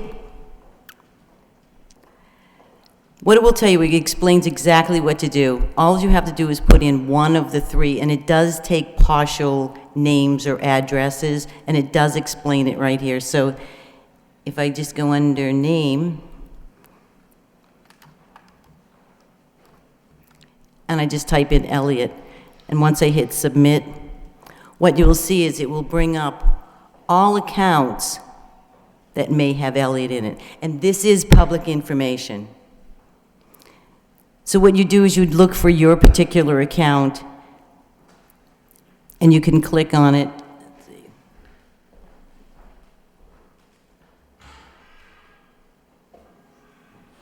And actually, when you look at it, you can see that actually these have both been paid. It will also bring you back and show you the latest bill or your last bill. It will hold up to 18 months worth of information on the system for your own personal accounts.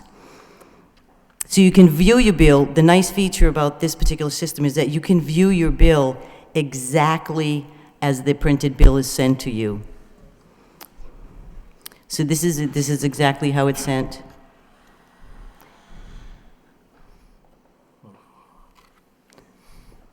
We've just pulled up another account.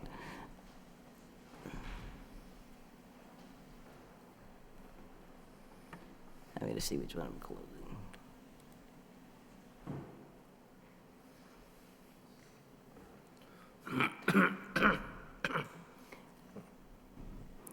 So if we look at a bill that is currently due, I'm going to pull up the lunch cart. I don't think that they would mind. I'm going to pull up his second one.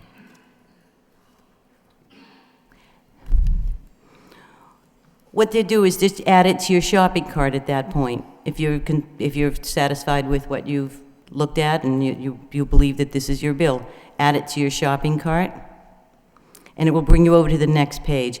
It tells you exactly what you've requested to pay. You can go into the options. You can either download the PDF at this point, or you can cancel it and just go back and do another bill or do none. At this point, it now allows you to either add more invoices to your shopping cart, so you can go back to the original page and add on another real estate bill, add on another water bill or whatever. You can either register now. By registering on the site, it allows you to receive emails each time a bill is out there, a new invoice is available. It will notify you that there's another bill, whether it's a water, real estate, motor vehicle, but you have to register for each individual bill, and then you'll be notified by our site. You can pay it right then and there. You don't have to register. You can just do a one-time pay. And we can do that right now. So, Madam Treasurer, could Mr. Mayor, could I ask a question?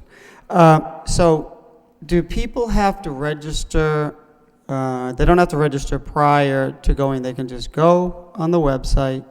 They can type their name in or address, and it'll pull up. Well, it'll pull up everything according to this, right?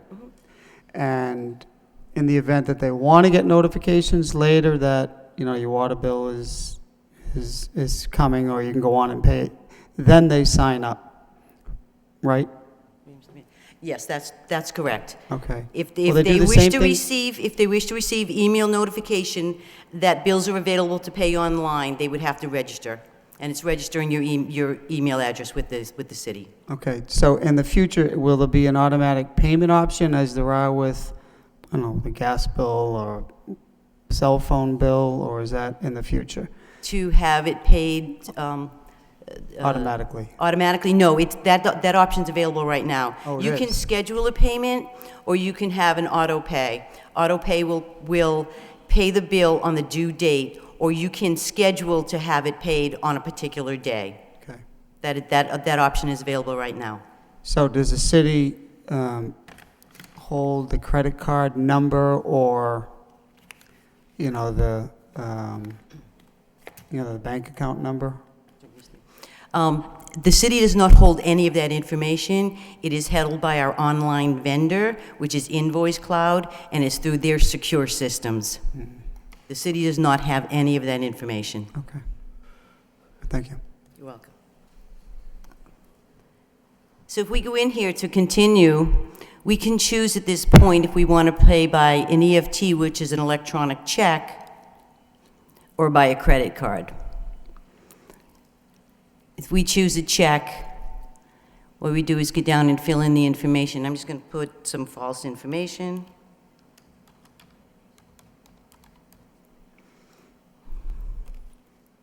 Routing number.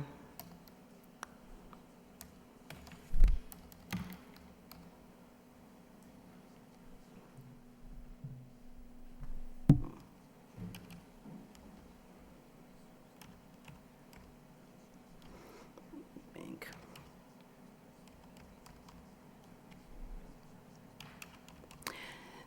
The information that I just put in, the only thing that is official is the routing number, because it won't accept it if I don't put a bank's routing number in. The bank account on these particular things are just random numbers. You can find this information on the bottom of your own personal checks or on the bottom of your business checks. And it shows you exactly where to look for it and what numbers to put in. And then you would just hit continue if you're sure this is what you want to pay.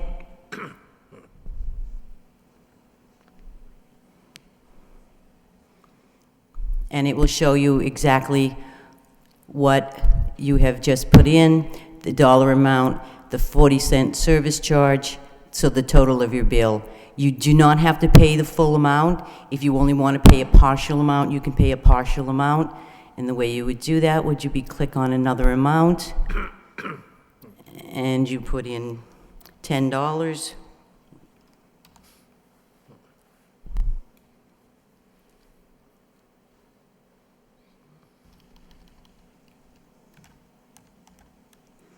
Just hit enter. It recalculates it so that now that you're only paying $10.40.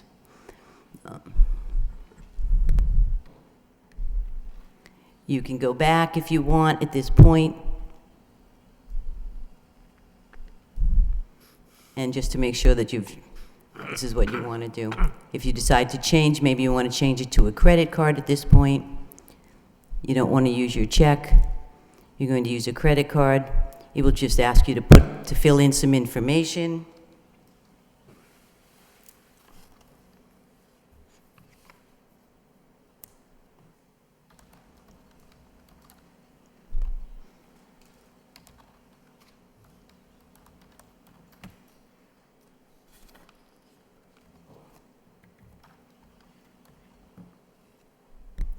And if you put in a credit card number,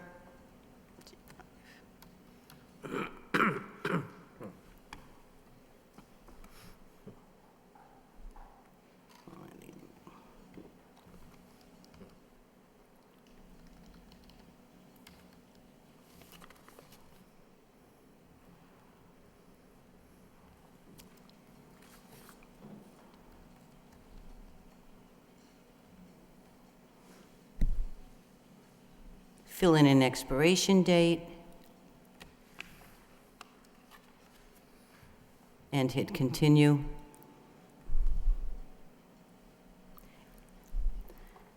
And it's requiring me to put an email address.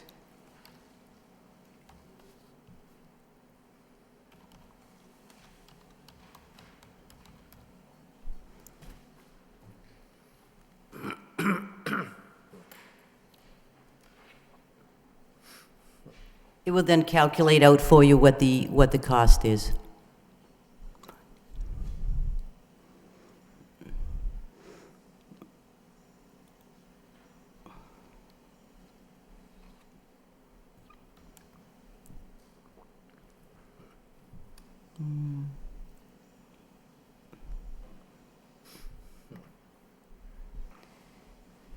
And it's a minimum of $1 on a credit card. You can do this with all of your bills, so you can pay either way, either a credit card or an EFT check on all of your bills, and you can do a partial payment. The only bill that you cannot do a partial payment on is the motor vehicle excise. That you have to pay in full, and that's a recommendation of the Secretary of State of Massachusetts. So, do I have any questions? Is everybody satisfied with? Any discussion? Councilman Donzo? Regarding the fee, it seems to be different. Is it a factor of how much or how large your bill is, or how is that calculated? The only change in the fee would be with a credit card, and that's on a percentage basis on real estate, personal property, and motor vehicle. And the water bill is a flat rate of $3.95. And this is not set by the city or by myself or by our vendor. It's set by the credit card companies. We don't receive any of that money at all. That is all credit card fees. That's all credit cards. If they pay by check, is that a flat fee? That's a flat fee of 40 cents. Okay, thank you. You're welcome. Thank you. Council Martin? On the, I was interested in the history of your account. You can go in and log on your account and it tracks prior payments. Is that only payments that you've paid electronically, or will it log all the payments you've made? No, actually, it will log all of your payments. The system is designed so that everybody's bill is online. You can only get into yours on certain ones unless it's public information, which real estate is public information. But it will show that the bills that are sent to everybody, and then whether or not it's paid, it will show as a zero balance.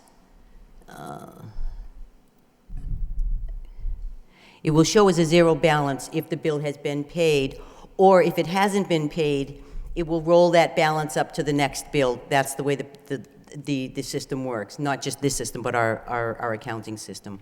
And anybody can log into anybody's real estate bill, right? That's correct. That's public information. Okay. All right. Thank you. Any further questions on the communication?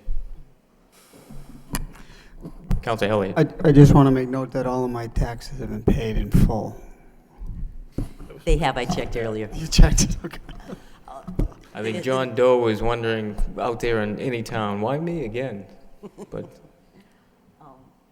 just one more thing. What I just wanted to say that a very nice feature of this system is that people can now go paperless, and the law allows that. So all they have to do is register, and they can sign up to go paperless, and they will receive their email, their bills electronically, and it saves the city. And eventually, I'm hoping that a lot of our citizens will decide to use our paperless system. Currently, we have 300 people that have signed up for paperless billing on our real estate, and I think there's about 15 on our water, and we've had 170 people that have signed up for auto pay, so that those are things that are automatically going to be paid. They don't have to worry about. They've already set it up. The other nice feature is that because we roll a new balance every day we're receiving files from our vendor and downloading the payments. We're receiving the money in the bank that day, and the next day we will put the payments that have been posted back out onto the website. And if there is any balances, and if they're past the due dates, the interest will be right on the website, they can still now pay this 24/7. So before, once the bill was past the due date, they had to either mail the payment in or come into the office. So now it's a 24/7 that people can pay from anywhere around the world. Councilor Elliott. I just want to make it clear for people watching at home, though, particularly our senior citizens and our elderly, they will still be able to pay they can send a check in, or they can come down to City Hall and pay. And that will continue forever. While this is just an option for people that want to use their credit cards or, their bank routing number, we can still, pay in cash, check, whatever form of payment they want to. Okay. That is correct. The office is open from 8 to 5 every day, Monday through Friday, and we still accept cash checks right through our office on checks through the mail. Councilor Mendoza. I think like many people, their real estate taxes get paid from the mortgage escrow account, like mine. Do they have another system that they pay electronically, or could they use this as well? The mortgage companies, they have their own system, their own way of paying, and what they're paying multiple accounts at one time. So they send me the files electronically themselves, and they and the checks, and then we download it into the system. It will reflect online at any time once we've posted the payments, once they've sent them to us. A lot of times what we will recommend that if mortgage companies are calling us looking for information on whether a tax has been paid on a particular account, we will refer them to go to the website and they can check it for themselves right there. Thank you. You're welcome. Thank you. Any further discussion on this communication? Entertain a motion to accept and place on file by Councilor Laurie, seconded by Councilor Mendoza. All those in favor, signify by saying aye. Opposed, so voted.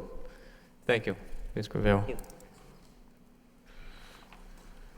Next, we have reports, subcommittee. Are there any announcements, or Councilor Mercier? Thank you, Mr. Mayor. Last month on Thursday, September 27th, we received in our packet a memorandum from Stephen Green, the chairman of the Solid Waste and Recycling Advisory Committee, and he requested through you, Mr. Mayor, that the manager provide an update to the council on a previous proposed recycling ordinance and the changes to that. It was referred to the Environmental Subcommittee, of which you, Mr. Mayor, listed as the chair, along with Councilor Laurie and Councilor Noon as its members. I'm bringing this up because the recycling coordinator, Gunther Wellenstein, puts out a very extensive newsletter, and if changes are to be made to the recycling ordinance, he would not be able to make the necessary changes if this subcommittee didn't meet soon. So he doesn't want to send out a newsletter with old information, and it would ultimately have to be changed if he did that. So I was just wondering if you intend to meet, or should he go out with that newsletter? That's all I'm asking. Yes, the intention is certainly to meet, and we're working on scheduling an appropriate time for that subcommittee. Should it be in November?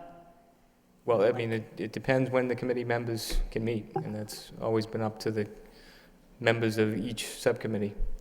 Mr. Manager? If I may, Councilor, I'll have a conversation with Mr. Wellenstein regarding this to make sure it's all timed properly. But I thank you. He's very thorough and concise, and he doesn't want to send out all information, and he doesn't know what move to make at this point. Because it's kind of costly, and he doesn't want to send out something that has all information, and then a couple of weeks later, it's all changed. Absolutely. So I'm just bringing that up. Thank you. Thank you, Councilor. In all likelihood, any ordinance changes would take far more weeks than just a subcommittee, and so that's a completely separate issue. Councilman Donza? I don't know if it's in order, but we received a communication from Greater Lowell Technical High School regarding the new building. Sure. And I don't know if you could let us know when you're planning to schedule a meeting, And possibly if the manager can also provide information for that meeting as to what it means financially to the city. We both met with Superintendent Santoro yesterday at a meeting that Councilor Noon had referenced earlier, and we're working again to make sure that that's scheduled in the proper time, well, at a time that she can come in and explain the capital expense to all of us. Okay, thank you. Any further discussion? Councilor Lori. I met with Chancellor Meehan yesterday, and we are going to have the Educational Partnership meeting on October 30th at 5 o'clock here in these chambers. We'll probably be talking about the partnerships we have with the DPD, the economic partnerships with the university, some of the things going on with the university, some of the growth some of the growth they have going over there. Maybe a little bit on the ordinances with the student. I'd put in a motion for the off-campus student housing, what we'll be looking at there, and of course, the manager's initiative in the Pawtuckville Acre area. Those will be some of the subjects we'll be looking at that night. Thank you. Councilor Kennedy? Yeah, Mr. Mayor, I just have two quick things. One is, what was brought to my attention over the weekend is that Attorney Dennis Tague, I guess, has resigned or will resign from the License Commission. Mr. Manager, is that correct? Or has he resigned already, or is that? He's resigning at the first week of November, so we're looking to fill his slots in both License Commission and Election Commission. Okay. Is there a meeting between now and then scheduled? Do you know? I don't know that offhand. I know that obviously the election is coming up for the Election Commission, but the License Commission, I believe there's one meeting coming up.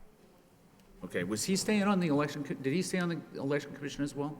He did, and he was planning to step down from that, but the License Commission is now a new, new decision he's made. So how's the Election Commission thing going to work? I mean, are we going to have 4 people, or is he? He's staying on through the election. Okay, all right. And then the second thing that I had was just, there was a communication from Mr. Herbert regarding towing for people that don't pay their parking tickets in the downtown. Under the communication section of the agenda? It was a communication from Mr. Herbert, just saying that they were going to institute that, and that they had apparently, I don't know, they had tied it in with the software, I guess is the way that I read it. Right, that was implemented already in the city, and it's already brought in a substantial sum of money for the city with the scofflaws that we've had.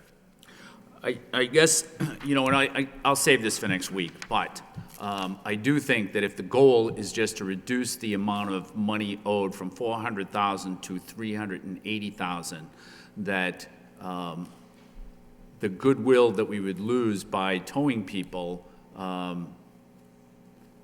that loss exceeds what we would gain by picking up 20 grand. If that's, I don't think that I like the whole idea of doing that. I don't think it makes the downtown user friendly, but I'll put a motion on for next week regarding that. Again, anybody under subcommittee reports?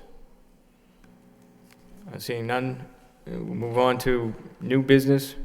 Councilor Leahy has put this on to the city manager to update the council regarding the Kearney Square Bridge construction project.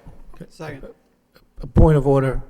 Point of order, Mr. Councilor Mayor, the substance of this, I think we're all concerned about, and I certainly support the notion of getting an update on this.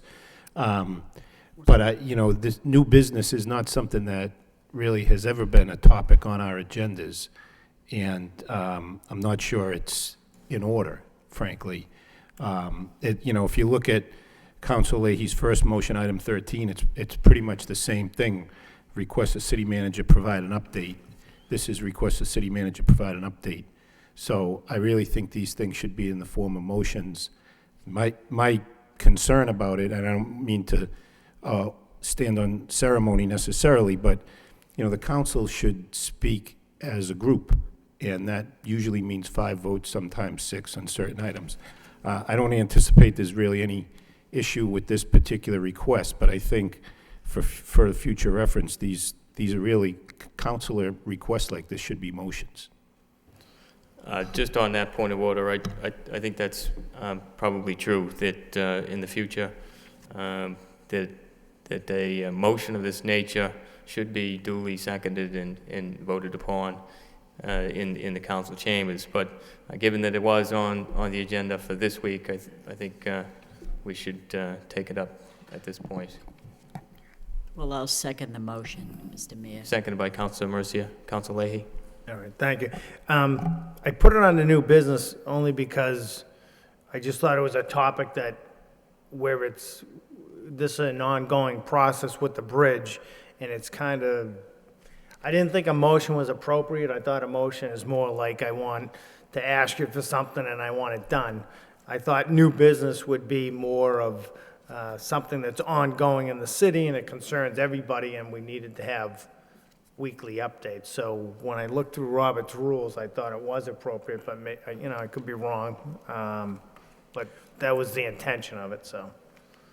Mr. Manager? And Councilor, I can provide a report on this. And on October, I'll just, if I may, just if you're all right with the council, to read a memo that I received from the engineer, which I think summarizes this best. On October 16th, Enel held a public meeting. This is an Enel bridge, that they own this bridge that's on East Merrimack Street. They held a public meeting to review their plans with neighbors and interested parties. I should add that there have been ongoing discussions with the city in which we've expressed our opposition to anything that's going to disrupt traffic there.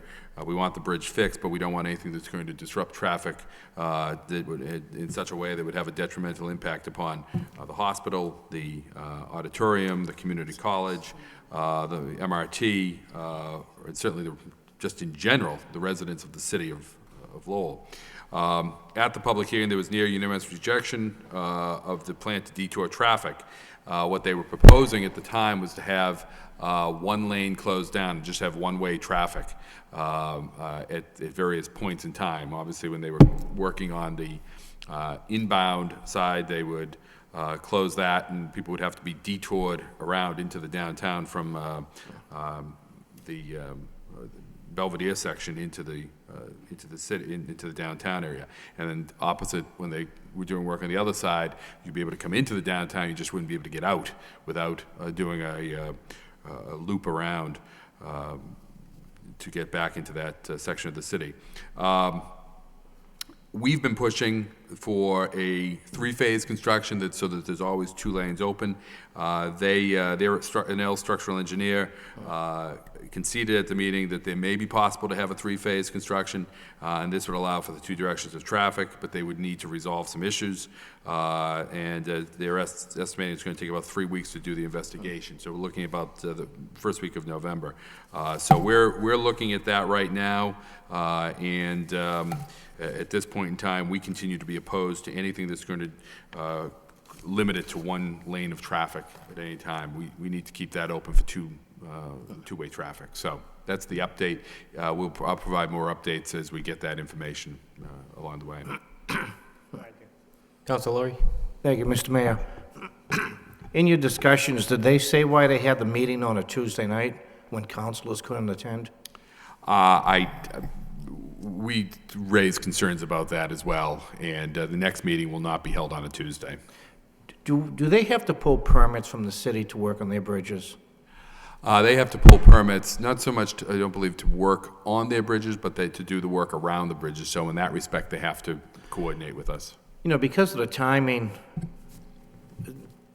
you know, of the bridge work, we're in October. I mean, this could have, if they're planning properly, this could have been done in the summer when there's less traffic. I was really considering putting in a motion on one of privately owned bridges in the city that we really require that they do pull the permits when it doesn't really affect the city, the pedestrians, the traffic in the city, unless, of course, an emergency. Now, I'm not an engineer. I don't know what type of work they're doing. But if it could have been done in the summer, and I'm just wondering, and I was really going to put that motion in, do we require permits done? It's basically in the summertime when there's less traffic. And that's been our preference in the other bridges. They did some work on the Central Street Bridge, and that too was, some of it was in the summer and some of it was in the winter season. And the specific permits that they need from us, I know that to cut into our roads, they need to work permits. Strangely enough, on that bridge, one sidewalk belongs to the city, the other sidewalk belongs to Enel. But there may be some other permits, and I can check with the engineer on that to see, but they need to work, our position is they need to work through us. We want that bridge fixed, but it has to be in a way that's least disruptive to the city. Exactly, and it is going to be a motion I consider putting in, and do we require privately owned bridges to plan their work to really affect the people in the city in the least amount of ways? So, thank you. Thank you. Councilor Kennedy? Yeah, Mr. Mayor, just through you to the manager. So there will be another meeting that won't be on a Tuesday night, that will be in early November. Correct. And we'll be notified when that meeting will be. Correct. And should work commence? When do they plan to start? I'll have to check on the exact date for you. I wouldn't want to give the wrong date on that. It's okay with me if you just give a ballpark on that, if you have a ballpark. Everyone heard him on that, right? I believe they're talking about starting it sometime in the late winter, early spring. Okay, But and I'll it should double take check on 9 that. months? That's my understanding, yes. Okay, thanks. Any further discussion? All those in favor, signify by saying aye. Opposed? So voted. Next, we have general petition, miscellaneous. Tony T. Quach, request for zoning change at 228 Plain Street. Entertain a motion to refer to the law department. Right here. By Council Lori, second by Councilman Mendoza. Councilman Mendoza? Will that subsequently go to the planning board as well for review or not? Or could we request that? We can certainly put that in the form of a motion.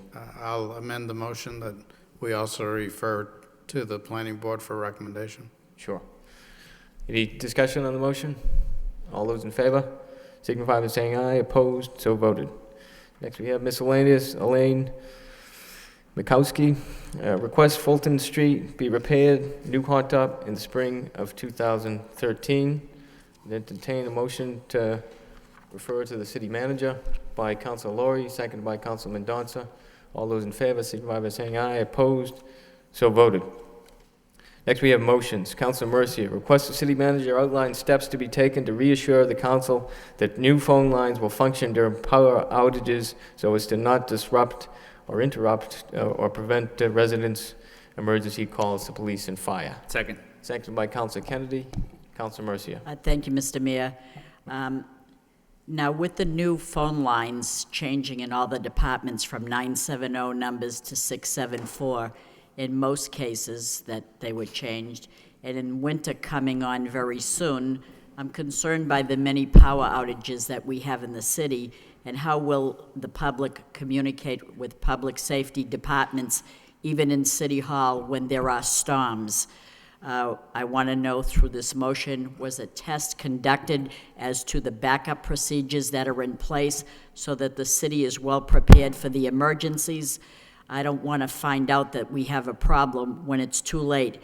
And the reason I say that is because it's better to be safe than sorry. I know there's probably backup procedures, but did we ever test for it? I think back to where we should have the fire department go around in the wintertime and see if fire hydrants are working properly, because I remember a horrific fire that was on Westford Street because the fire hydrant was frozen, and all that added delay, someone burnt to death, and I don't want to have that happen with the phone lines. So that's the gist of this motion. If we could just check it, maybe they're working properly, maybe there's a glitch to it. We don't know that unless we test it, and that's the extent of this purpose of this motion. Thank you. Any further discussion on the motion? All those in favor, signify by saying aye. Opposed, so voted. Next motion, Council Leahy. Request the city manager provide an update regarding the replacement of the track at Colley Stadium. Seconded by Councilor Kennedy. Council Leahy. Thank you. If we could get a report on where this stands and how we're working with the school department. It's my understanding that school department has gotten prices for the replacement of the track and prices to recode it. Obviously, recoding it isn't the best. It's a quick fix, but it's not the best plan for the track. So if you could just let us know where we stand with it, and are we seeking different alternatives? I don't know if it was ever brought up for naming rights. Well, actually, it's named after somebody, but I don't know if you can name the track after somebody or solicit donations or however, but if you could do a comprehensive report for us. I guess the high school, it's at the point where they're saying it's really not in the best of shape, and it's restricting us from having state meets, which obviously brings people into the city and so forth. Thank you. Councilor Lowry. Thank you, Mr. Mayor. This problem really came to a head last summer, spring actually, around the time of the baseball field. I saw Lyle Moran out there that day, and the original report, I believe, from the school department said the track was fixable. I was out there probably a day or two later with school committeeman Jim Leary, that the track's atrocious, it's dangerous. It's also come to my attention after that meeting that I think it's the state MIAA, refuses to have meets at the stadium.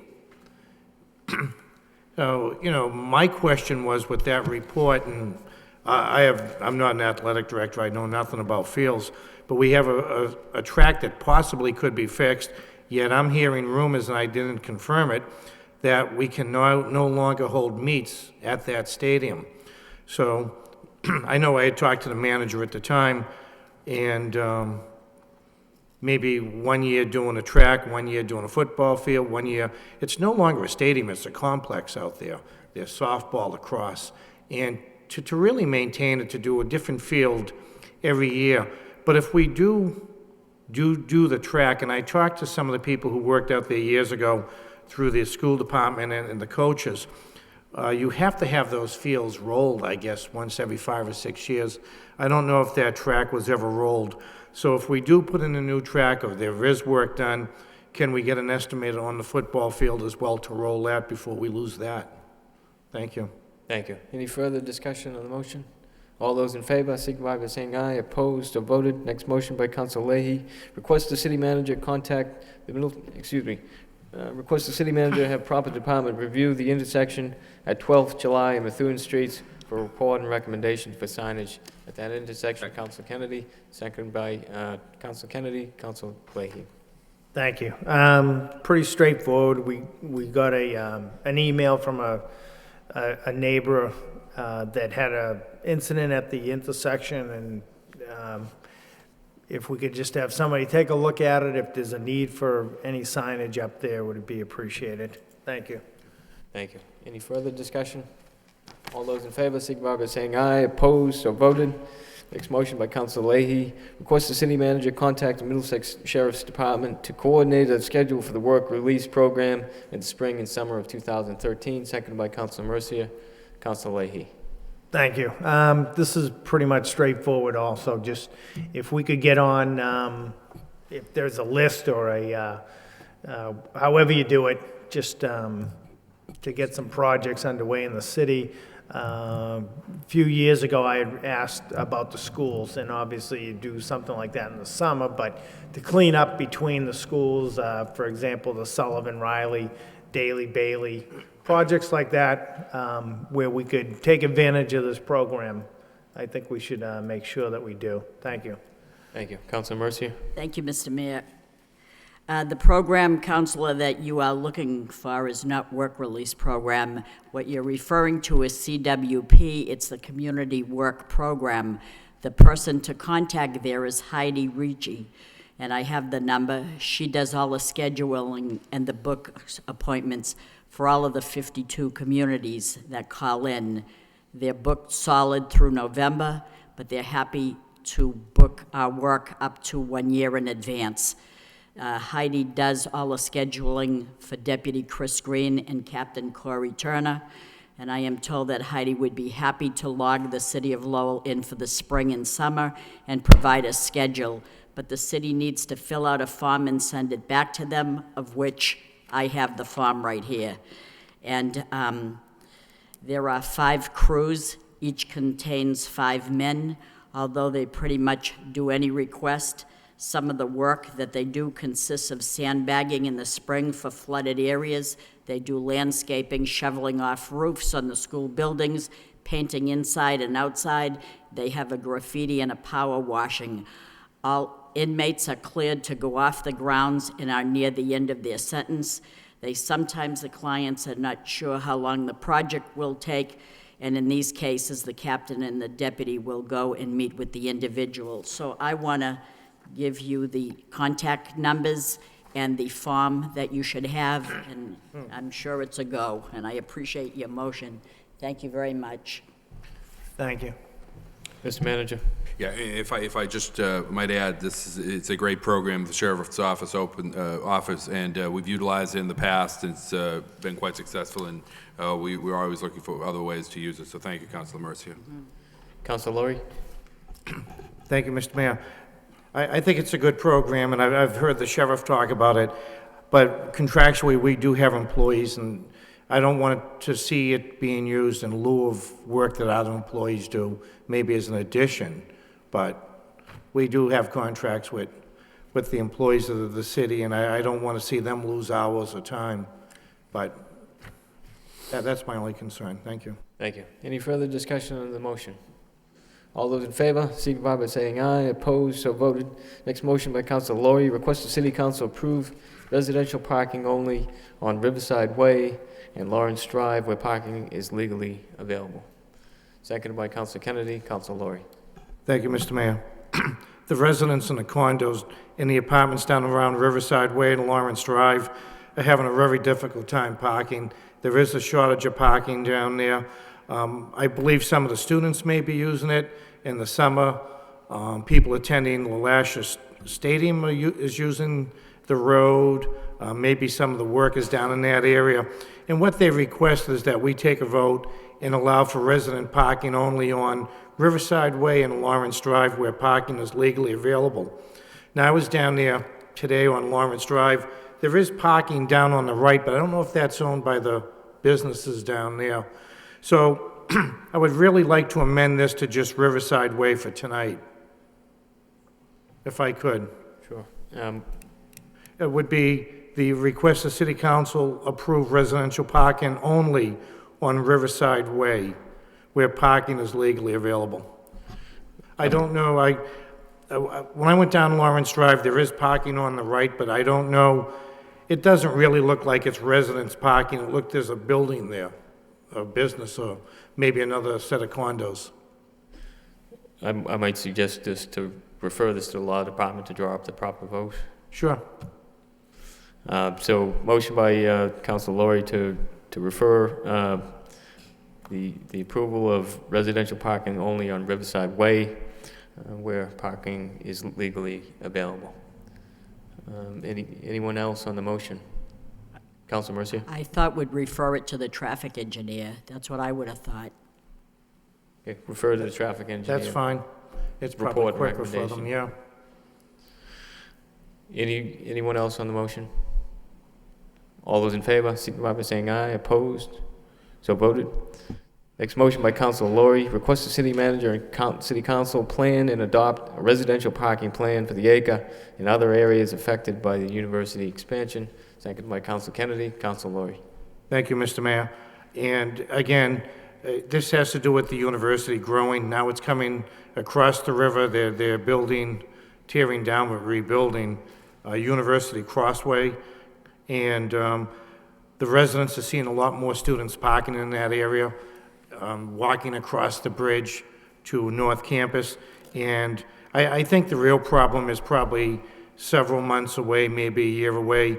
But I think as the manager's initiative goes into that area, maybe also send this to the traffic subcommittee for a public meeting, that we look at really adopting part of the acre as residential parking in and around that area. I put down Salem Street, Moody Street especially, and Middlesex Street. And I'd also like to amend this tonight. I got a call today, I talked to an individual, and again, this will go with the manager's initiative. Pawtuckerville is now having problems near University Ave, up around 4th or 5th Ave, Crawford and Avon Street, that area, students parking up there. There is a parking crunch at the college, and I know they rent the space out by Boomers.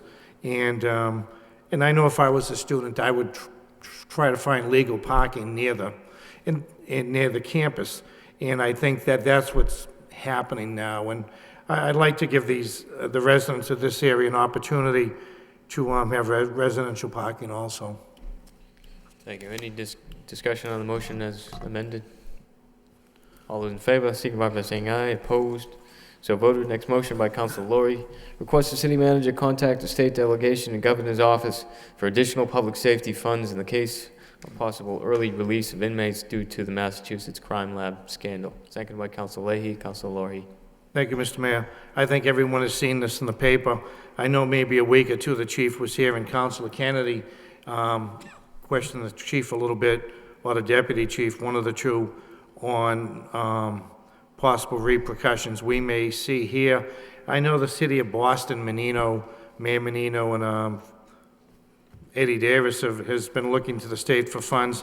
So I'm asking the city manager, and I've talked to two members of the delegation over the weekend, and they thought this was a good motion to try to reach out now. We don't know how many people are going to be released through this scandal, and actually how many will be coming to Lowell, but we may need more police resources tonight. We wrote it on to give them a little bit more money, but we may need more money from the state going forward to help with this scandal. We really are just victims of if we all will be with early releases. Any further discussion on this motion? All those in favor, signify by saying aye. Opposed? So voted. Next motion by Council Kennedy and Council Leahy. Request the city manager evaluate and assess the current workforce of inspectors under the supervision of the building commission and make recommendations to the city council regarding the certification of the need to increase health, building, wire, plumbing, and electrical inspectors. Not requiring a second. Second. Thank Not requiring you. a second. Council Leahy. Sure.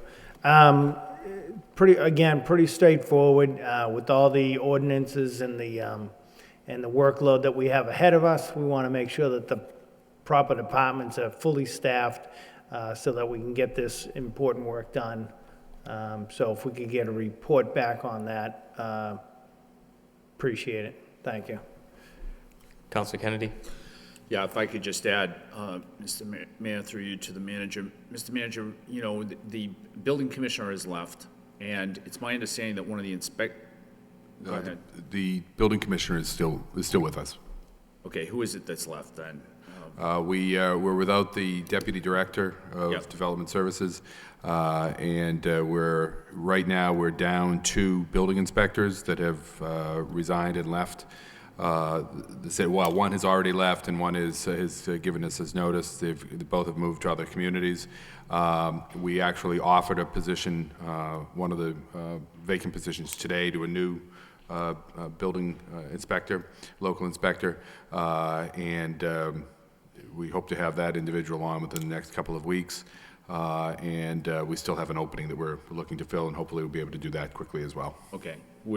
Everything that you just said, does that include the person that just left recently or that just gave their notice recently? I'm not sure which. We've had 3 people give their notice within the last month. So the director's position will be filled in, I hope, in mid-November. The local inspector, first local inspector that left, we believe we filled that already. That happened about 3 weeks ago as well. And then the new local inspector who just gave his notice this past week, we hope to be able to fill that potentially even before he leaves. Okay. I guess just to echo what Councilor Leahy has said is that if we're going to get tough with the housing ordinances and with the amendments that we just recently passed, then we have to make sure that the department is adequately manned.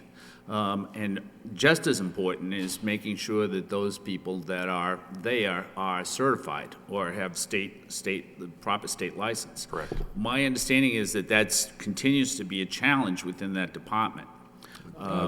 Actually, that's not true. We have one inspector that has not yet been certified. He has been approved by the state, is qualified for the position. Yeah. The two inspectors that we lost were certified. Everyone else in there is certified as well. Isn't there a person that's supposed to be certified by the end of the month and that isn't certified at this point? That's the one. Okay. Right, and the state has approved has approved their continuation in the position. Okay. For how long? For how long? I'd have to check on that. I believe it's 6 months, but I'd have Okay. to check on that. What is it that makes it so hard to get people who are licensed or certified in these positions? It's a fairly new system that they have in place regarding the certifications. Up until now, that really it wasn't as required, and it wasn't as strenuous a system. The biggest issue is that people don't become certified until they actually move into these types of positions. It's a two-step process that the state has. First, you have to be approved by the state. You have to have the proper qualifications. And then once you're qualified, then you're given a certain amount of time to become certified. The state is flexible with that to a certain degree. We've had individuals over the last 6 years that I have actually terminated because they did not have the proper certifications. But we try to work with our people, and we try to work with the state. The issue is that one of the issues that we have is that we don't, and I'll spell this all out in a report, assuming this motion is approved, which obviously I assume it will be. But one of the issues that we have is that, generally speaking, because people don't become certified until they take one of these positions, then they're in a position in another community and they don't leave, particularly given the salaries. The two people that we just lost have left the city of Lowell to go to another community where the salaries are higher, where the vacation policy is better, and where they're given a vehicle. So there's a number of benefits that our other communities are offering that we don't offer. Okay. So, but we're also working with our employees on some job description issues that we think will give us a little bit more opportunities. But again, that's all in the bargaining process. But I'll be happy to get a report on this entire matter to the council. Okay, at a meeting a couple of weeks ago, and you weren't here, but at that meeting, there was some discussion with the assistant city manager, and what was stated was that there were 21,000 housing units in the city according to the census, and that the inspectors were able to do about 1,500 a year. And I'm assuming that 1,500 a year is close to max, that's all that they can do. Maybe they can do 1,800 this year. However, that still is going to fall way short of the 21,000. And so I think that what Council Leahy and I had in mind is, how are we going to be, if we're going to be serious about code violations and making sure that that the housing stock stays up to par, how are we going to do that without having the proper manpower? And I think that's what this motion and the next two motions are geared at. In the long run, efforts in this area are critical to preserving the neighborhoods and keeping the neighborhoods in good shape and to preventing blight. And so they're important, but I'll wait for your report at this point. Mr. Manager. If I may, Council, just, again, we'll get you the report, but we wouldn't have brought forward the ordinance, the proposed ordinance, and the now voted ordinance, if we didn't believe that that was necessary and beneficial for the the neighborhoods, for the preservation of our neighborhoods. So, and what goes with that is an implementation plan that we have to put in place. Right. And we believe that the current system of certificates of inspection or vacancies, every time there's a vacancy, you have to get an inspection, wasn't really meeting the needs of the city, and that's why we came forward with that proposal. But we recognize that we're going to have to allocate the necessary inspectors. Part of that, and that really goes to your second motion here that hasn't come up yet, but I'll just speak to it, is that's why we had, not only have we staffed up with our inspectors, but we've also added part-time inspectors already on an on-call basis.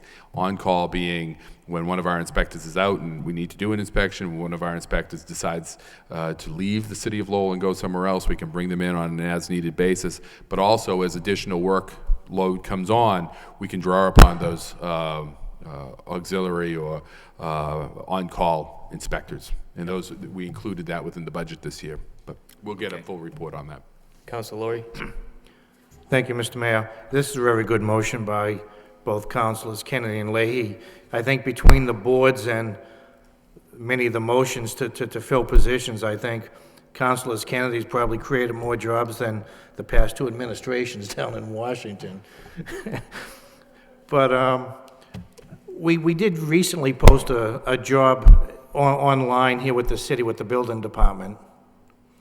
And I was looking at the qualifications, and one of the requirements was actually a structural engineer, which is fine. But I looked at the rate of pay. It was only like $28,000 to $35,000. Will we be able to get someone with that type of money? I could be wrong. But, when I ran this time around, every person I talked to who's in the business, construction people and the like, when we talked about the building department and the things like that, they said, boy, you really need a structural engineer. They're with the above question. And this job actually required at least a bachelor's in that field. But I was looking at the salary, and I'm wondering if that's part of the problem. Mr. Manager. The inspectors, I'd have to check, Counselor, on which position you're speaking to. I applaud you for that.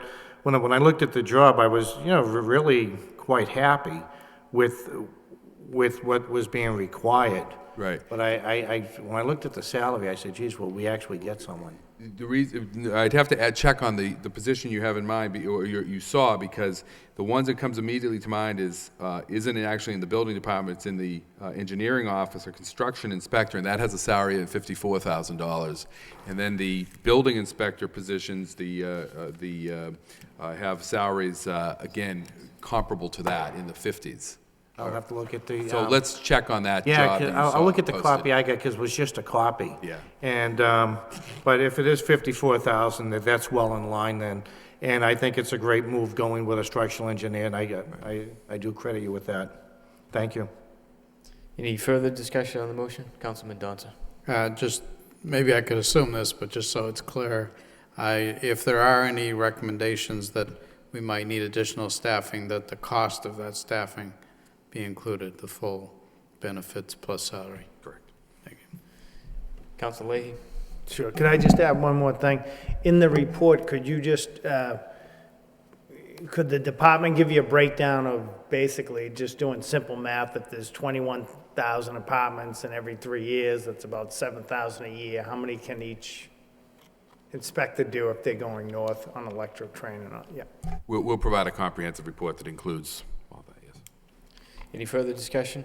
All those in favor, signify by saying aye. Opposed, so voted. Next motion by Councilor Kennedy and Councilor Leahy. Request the city manager explore the feasibility of augmenting the current number of inspectors with part-time certified inspectors who will work 20 hours a week. Not requiring a second. Councilor Kennedy. Yeah. Mr. Mayor, just briefly on this, and I've had a discussion with the city manager, and I understand that there are some on-call people, but this motion is just aimed at looking at creative ways to maybe providing an adequate workforce at a cheaper way. And so if we can get retired people who are qualified and certified and licensed and whatever, there might be some people that be interested in a job like this, 20 hours, no benefits and that type of thing. And that might be a more economical way to go. And so that's really what this motion is aimed at. Any further discussion? All those in favor signify by saying aye. Opposed? So voted. Next motion by Councilor Kennedy and Councilor Leahy. Request the Greater Lowell Regional Vocational Technical High School Committee and the superintendent consider offering courses for potential health, building, wire, and plumbing inspectors that would lead to satisfying the requirement necessary for licensure and/or certification. Not requiring a second. Councilor Kennedy? Yep. Mr. Mayor, just briefly, I had a discussion with Superintendent Santoro about this last week, and they do not offer this right now, but they would be interested in looking into it. And it just seems to me that if those courses could be offered out there, either in the evening or during the day, and if they would be available to people that were interested in getting into that field or becoming certified or licensed in that field.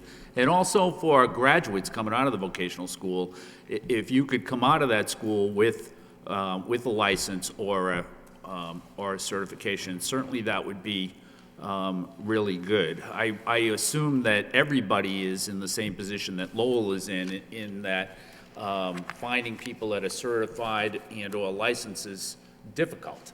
And I also assume that over the next few years, there's going to be a lot of people who will retire from those positions. And so there will be positions available not just here in this municipality, but in several other places. And so that might be just an area to look at. And so the intent of this motion is just to make a recommendation to the superintendent. And as I said, I've already had a discussion with her, and I think that if she gets something from this council through the city clerk, that they will explore the possibility of this. Councilor Mercia? Thank you, Mr. Mayor. I spoke to the superintendent, Mary Jo Santoro, as well, and she was very amenable to this motion as long as she had time to investigate its feasibility. It is true that the VOC offers many licensing courses as well as adult night courses, but it does not get you certification to be an inspector. There are a number of avenues to pursue, and there is a need to gather all the necessary information as to what does it take to get to that goal, how many steps are involved, how long will it take to complete the course, and if there's enough interest in these courses and the cost that is involved to cover the cost of the instructor. All these factors need to be in place, but she's very willing to gather the information and decide from there. But it is a very, very good motion. Thank you. Thank you. Any further discussion? All those in favor, signify by saying aye. Opposed? So voted. Last item of the agenda, executive session. Executive session regarding likely litigation with multiple parties, public discussion of which could have a detrimental effect on the city's current and future position and its ongoing settlement negotiations. And second, to conduct contract negotiations with non-union personnel, the city auditor. And of course, if it's the wish of the council, we would adjourn after Yes. The So moved. executive session. So moved by Councilor Mercia, seconded by Councilor Laurie. All those in favor? Councilor Laurie? Just before we leave, a point of personal. On November 8th, there's going to be a public meeting for the Rourke Bridge at the Lowell Elks at 6:30 p.m. We met last week with some of the designers and with the state, and they really are seeking the public's input on what type of bridge they want. I serve on the committee here from the city with Jerry Frechette, and I'm very concerned on how many pilings there's going to be. That river is clean, there's boats out there, there's people rowing. It's a great recreational facility, and I'd like to see as few pilings as possible. I'm concerned now where we really have one hospital in the city. I don't know what's going to happen to Saints, that the emergency vehicles can get over that bridge at 5 o'clock at night or 8 o'clock in the morning. These are issues I'm bringing up, Jerry's bringing up. So I think it's important that the people in the city and in the area go to these meetings, give their input, and because the people building this bridge are really seeking the community's voice on it. And that's going to be November 8th, the Rourke Bridge, meeting at the Lowell at 6:30. And Thank just you. one more thing, I've gotten a few calls this week, and I talked to the assistant to the city manager, Henry Marchand, today. The elevator's been out on and off, and just if you're planning to come to City Hall, what's the anticipated time on that? I think it's working again, but we have been having problems. We're having some issues. It's a 60-year-old elevator that Right. needs some work and probably needs to be replaced in the near future. Okay. So, but we Just- are getting parts, and we are keeping it going. Going, okay, thank you. Roll call on the executive session, please. Mayor Murphy. Yes. Counselor Nolan. Yes. Counselor Elliott. Yes. Counselor Kennedy. Yes. Counselor Leahy. Yes. Counselor Laurie. Yes. Counselor Martin. Yes. Counselor Madonza. Yes. Counselor Mercia. Yes. 9 yeas.